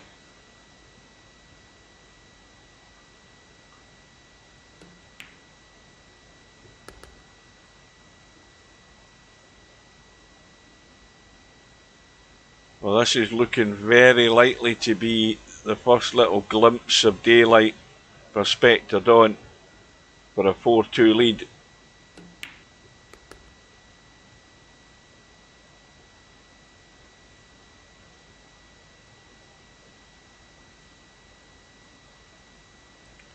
Well, I've got to do my big shop tomorrow.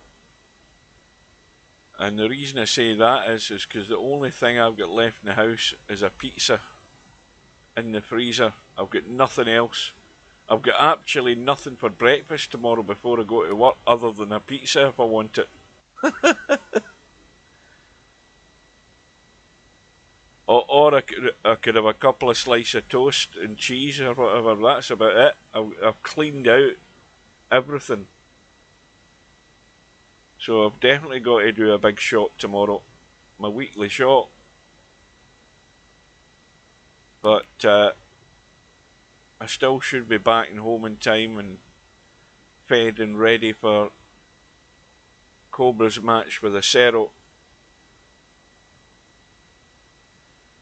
And meanwhile, Spectre Dawn has again got away with it a wee bit here, I think. Oh yes, he has, big time. Well, he's got to kick from behind. The reason I say that is if you just brush the 6 ball, it's going to probably just come out against the 7. And, well, it could have finished worse than that. Oh dear, look who's arrived. Look who's arrived in the room. He's typing out right now.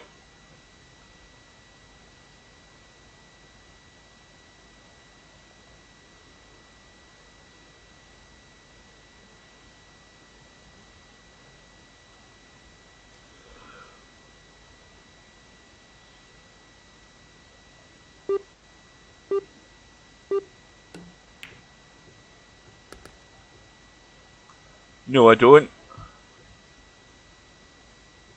I don't buy any of that crap. I'll tell you why, because it's not reduced enough for a start. The only time you can get it at a good price if it's still there at 8 o'clock at night when they reduce them even more to get rid of them. And I ain't hanging about Tesco at that time of night. Stubb will win 3 cushion, ya bastards. Hose grilled and forces his back.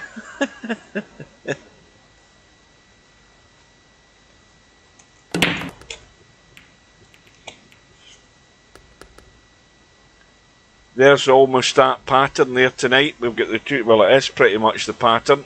The 2 balls stuck together more or less, the one isolated. First time tonight. Yeah, that 4 balls landed on the 9. It probably still goes into the side as usual.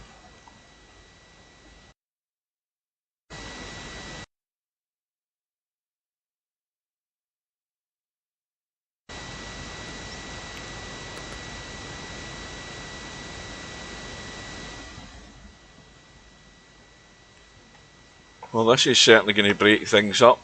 The 4 isn't a combo, but it's certainly going to be opened up in a second or two.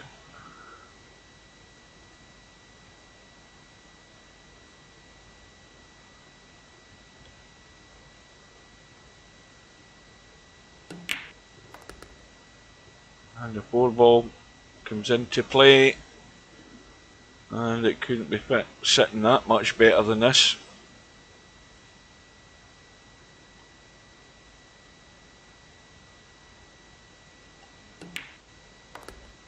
Have you been here all night, Pop, man? I haven't noticed you.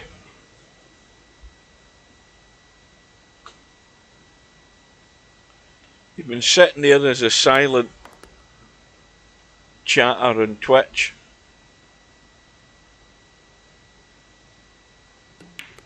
Well, there's now a little bit of a mini crisis on here for Chimpy, because he's going to find himself 3 behind.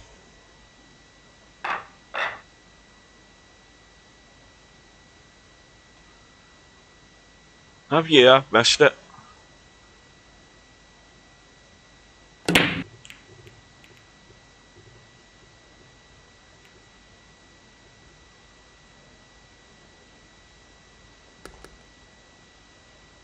Wonder what temperature it is outside now. It's meant to be down to possibly -3, -4 here tonight. Let's have a quick look.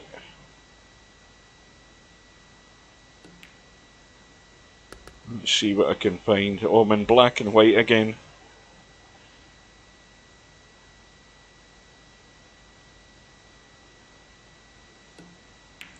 It's -2 now. So by the time I get out to go to work tomorrow morning, it might be down to -4, -5. So this is the first proper frost of the winter.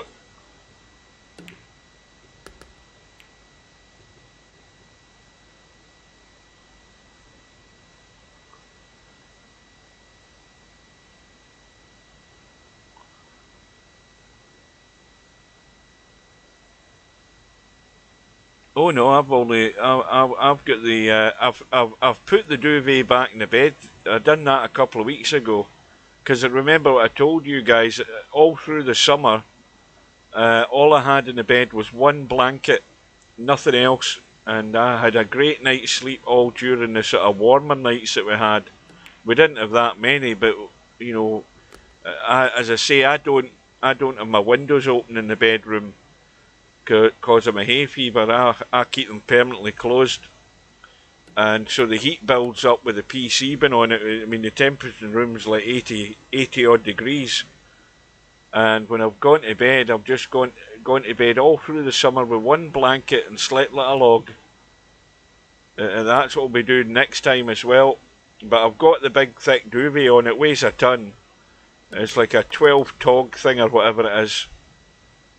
And you're like a kebab by the time you wake up in the morning with that on. Well, that's going to stem the tide a little bit, but Chimpy doesn't need dry brakes now. He needs to be putting them away to stay in touch. He's got the 1 ball. He's got the 2 ball. Now, can he dig into this and just drag this up the table on the right side? I think he can.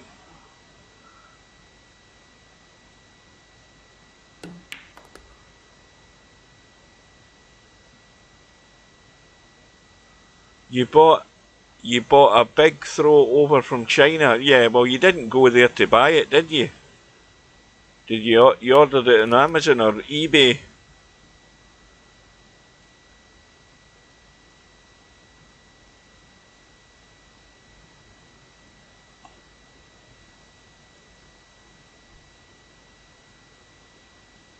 But my dressing gown with the hood on it, that really keeps you snuggly and warm, so it does.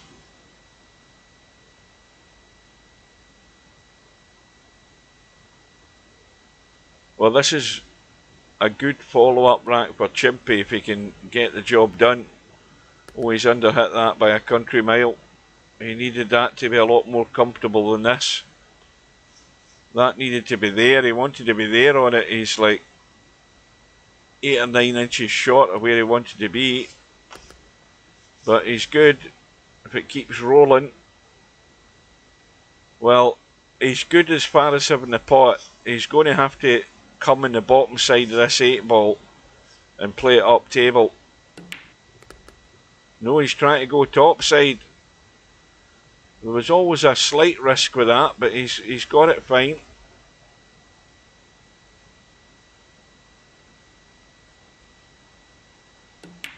Well, that's what I said the other day. I think I said that last night. You know, we get the Chancellor announcing supposed good things that our national insurance contributions are going down, so we're going to have a few quid extra in our pocket. And what do they say in the next breath? The bloody announcement for the increase in the gas and electric come January, so we're going to be poorer. You know, what he gives us in national insurance goes straight into the bloody... robbing bastards at the gas and electric.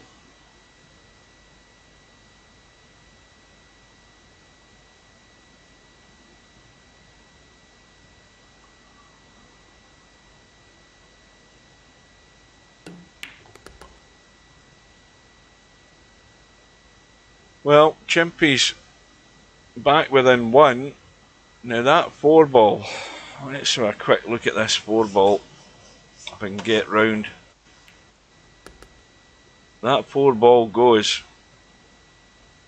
but it only goes from that top side really, doesn't it? You're not going to get in there and play it into the top left hand corner pocket.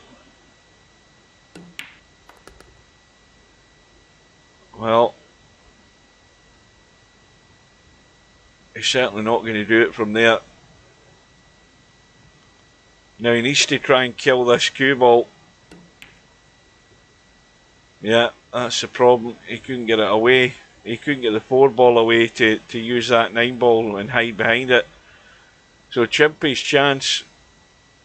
Well, this is a bit straight, this 4-ball. But he's played the big stunt. Got the cue ball right out.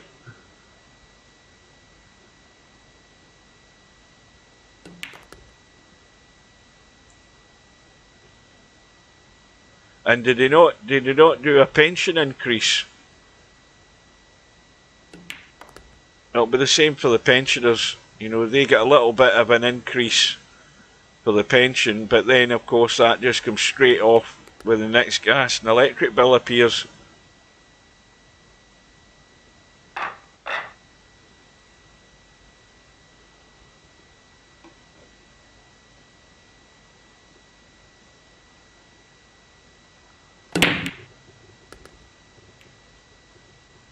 So Spectre Dawn has opened the gap again. He's got a ball.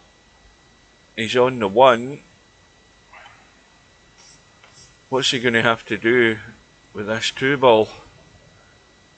He's going to have to be creative.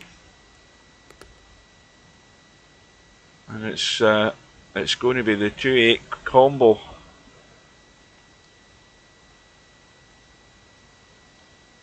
Problem with the 2-8 combo is he's got to play this at a little bit of pace, I think, because, well, put it this way, if he play where he is with the cue ball, if he plays it dead weight, the cue ball's still going this way, and he doesn't know if he'll have a shot.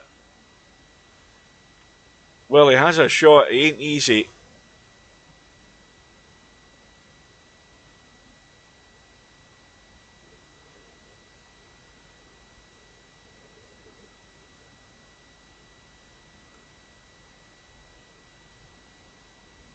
He's going for the bank. Looks like it, or is he looking at the angle on the side?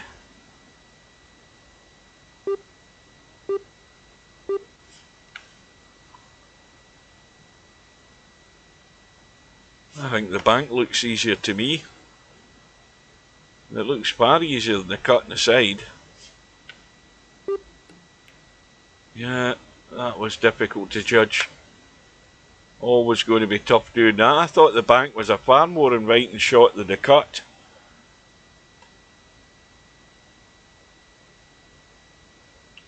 So Chimpy's been given a wee bit of a reprieve here. Again, he's simply got to take advantage of it.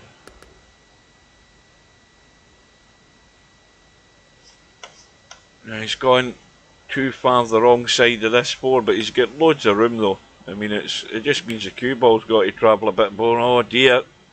Well, that's maybe signs of wear and tear coming in at this time of night for Chimpy. He's an hour in front of me, and that's a bad miss.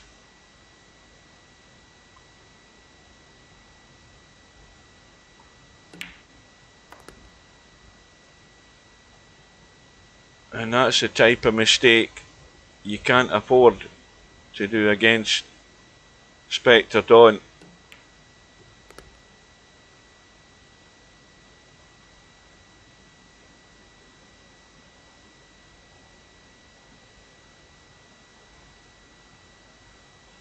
Well, it's more than likely going to be a 3.5 hour tournament. We're approaching the half-hour mark. Well, this can go 3 rails without a lot of problems.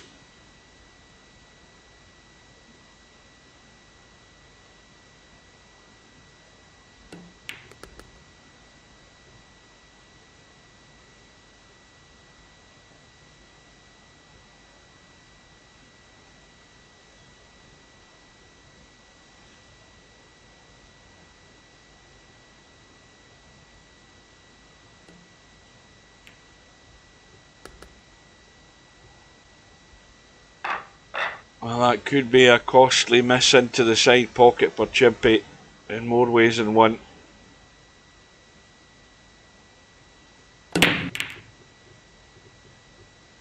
Oh, 8 ball looked as if that 1 ball might catch it, or is it the 9 ball? It was a 9. Well, it was a dry break, but let's put it this way: how do you pot the 8 ball? The answer to that is, well, you don't. You're going to have to bump something onto this. And I don't think he's in the 2 either. Oh, yes. Well, he's going to be able to kill 2 birds with 1 stone here. He's going to be able to run that 2 ball, catch the 8 or the 9, and got to get out into the table for the 4. That's the plan. Whether it works out is a different thing. Oh, he's went through, but he's kept the 2 ball in play. That was the main objective there. Got rid of the problem with the 8 ball.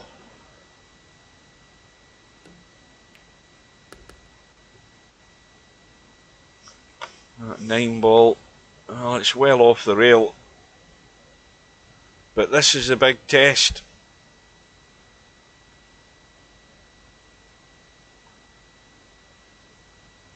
The cut into the corner, and what you don't want to do is hook yourself behind the 7, because he's going to go 2, 3 rails possibly. Oh, he's gone the wide angle. What's he left here? Well, he can certainly thin cut it behind the 2 of them and then duck away. He's got to get the cue ball moving though. And that's a good shot. Spectre Don will not only do well to get any sort of hit on it. Yeah, he's just trying to lock things up.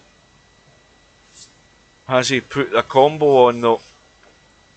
Yes, he has. So Chimpy's got to roll forward here. Well, I say roll forward, he's not. It's actually came out well though. I think the only danger for me was that the 7 ball could have come into play there, but everything's fine.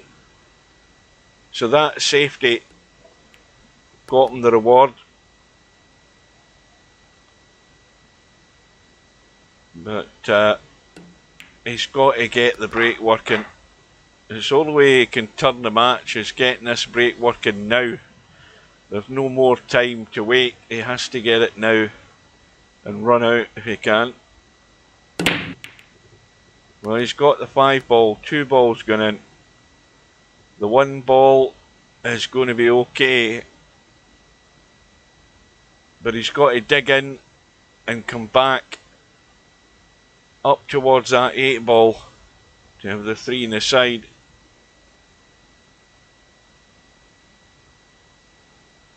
Well, depending where he finishes, he could end up playing the 3 ball into this same pocket, but he's got to get up top.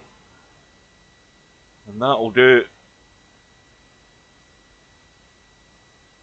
Now, there isn't any harm if he catches the 7 ball soft off this 3 ball.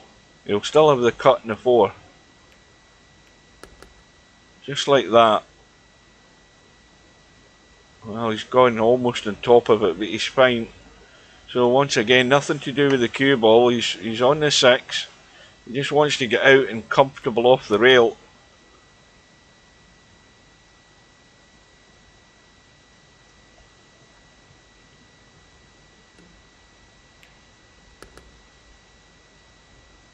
Well, has Chimpy got his concentration back?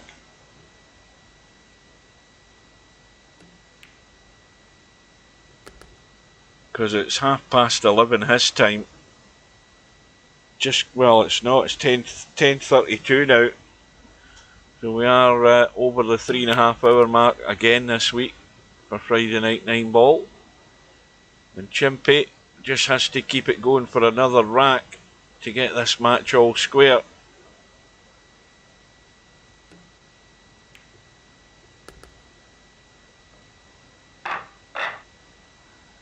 So another good break, a ball and a shot.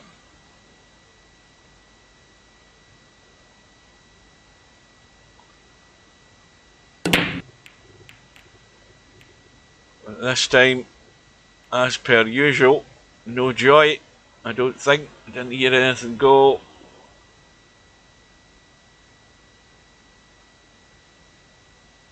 But it still means that Spectre Dawn's going to have to dish up straight away here with a good pot to get him going.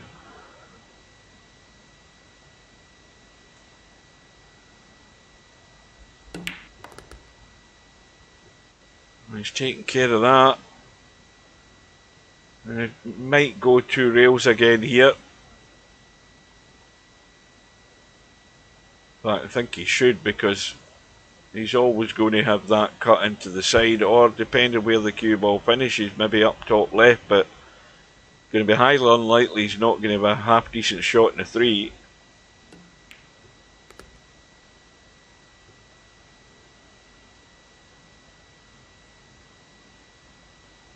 Four ball up into the top right hand corner pocket, or into the side. Well, it looks as if it's going to be into the side. Is it?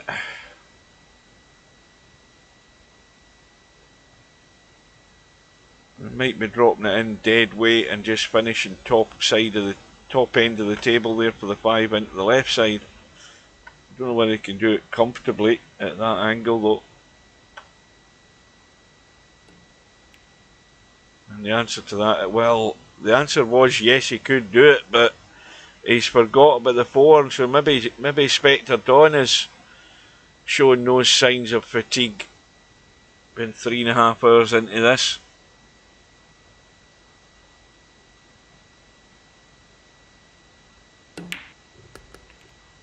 No, Spud Boy, you don't really want a tournament like that. You know, guys of your level need this handicap. Simple as that. You need that to give you any sort of prospect of getting a couple of match wins in this tournament.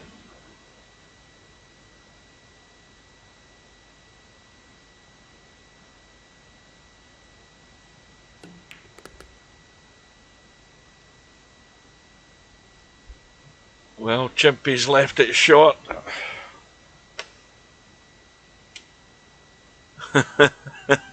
Yes, you do. Take my word for it, you do. Oh dear. Well, this is one of these easy cuts in the 8 ball that Steve talks about. As easy as that. And Chimpy it went wrong when he finished the wrong side on that 7 ball.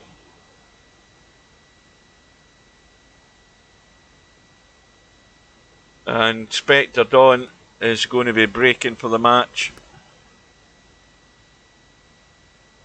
Now, why don't you need the handicap, Spud Boy?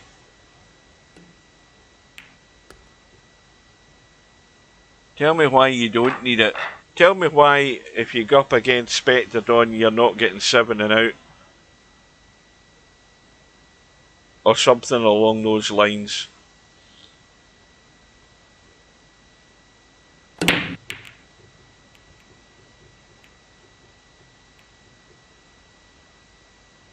Well, let's put it another way. Let's put another question to you. How come you're not winning it with the handicap? That's maybe a better way to put it. How come you're not getting this far in the tournament with the handicap? So what does that tell you? I don't understand your logic, because people would be complaining that somebody like you is winning this tournament every week, because you're getting a handicap, but you can't get this thing won or get to the final. So you're even less likely to going to do it without a handicap. So I think you've dug a hole for yourself there. Well, it's right enough. So, in short, you do need the handicap, and not just you. Travelling TT and those of the same level, they all need the handicap to get something in this tournament. I mean, the rest of it is up to yourselves. You know, you're getting a handicap, but are you going to play sensible enough to get the use of it? That's another story. It's the thing I keep ranting on about all the time.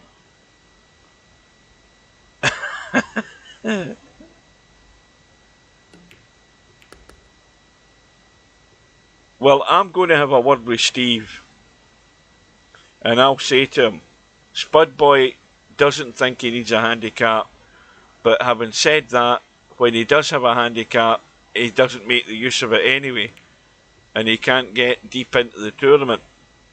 And see what Steve says, because I'm talking about a third party here. I'm an observer, and from my observations and how you've been playing in matches I've seen, you need a handicap, period. So you do.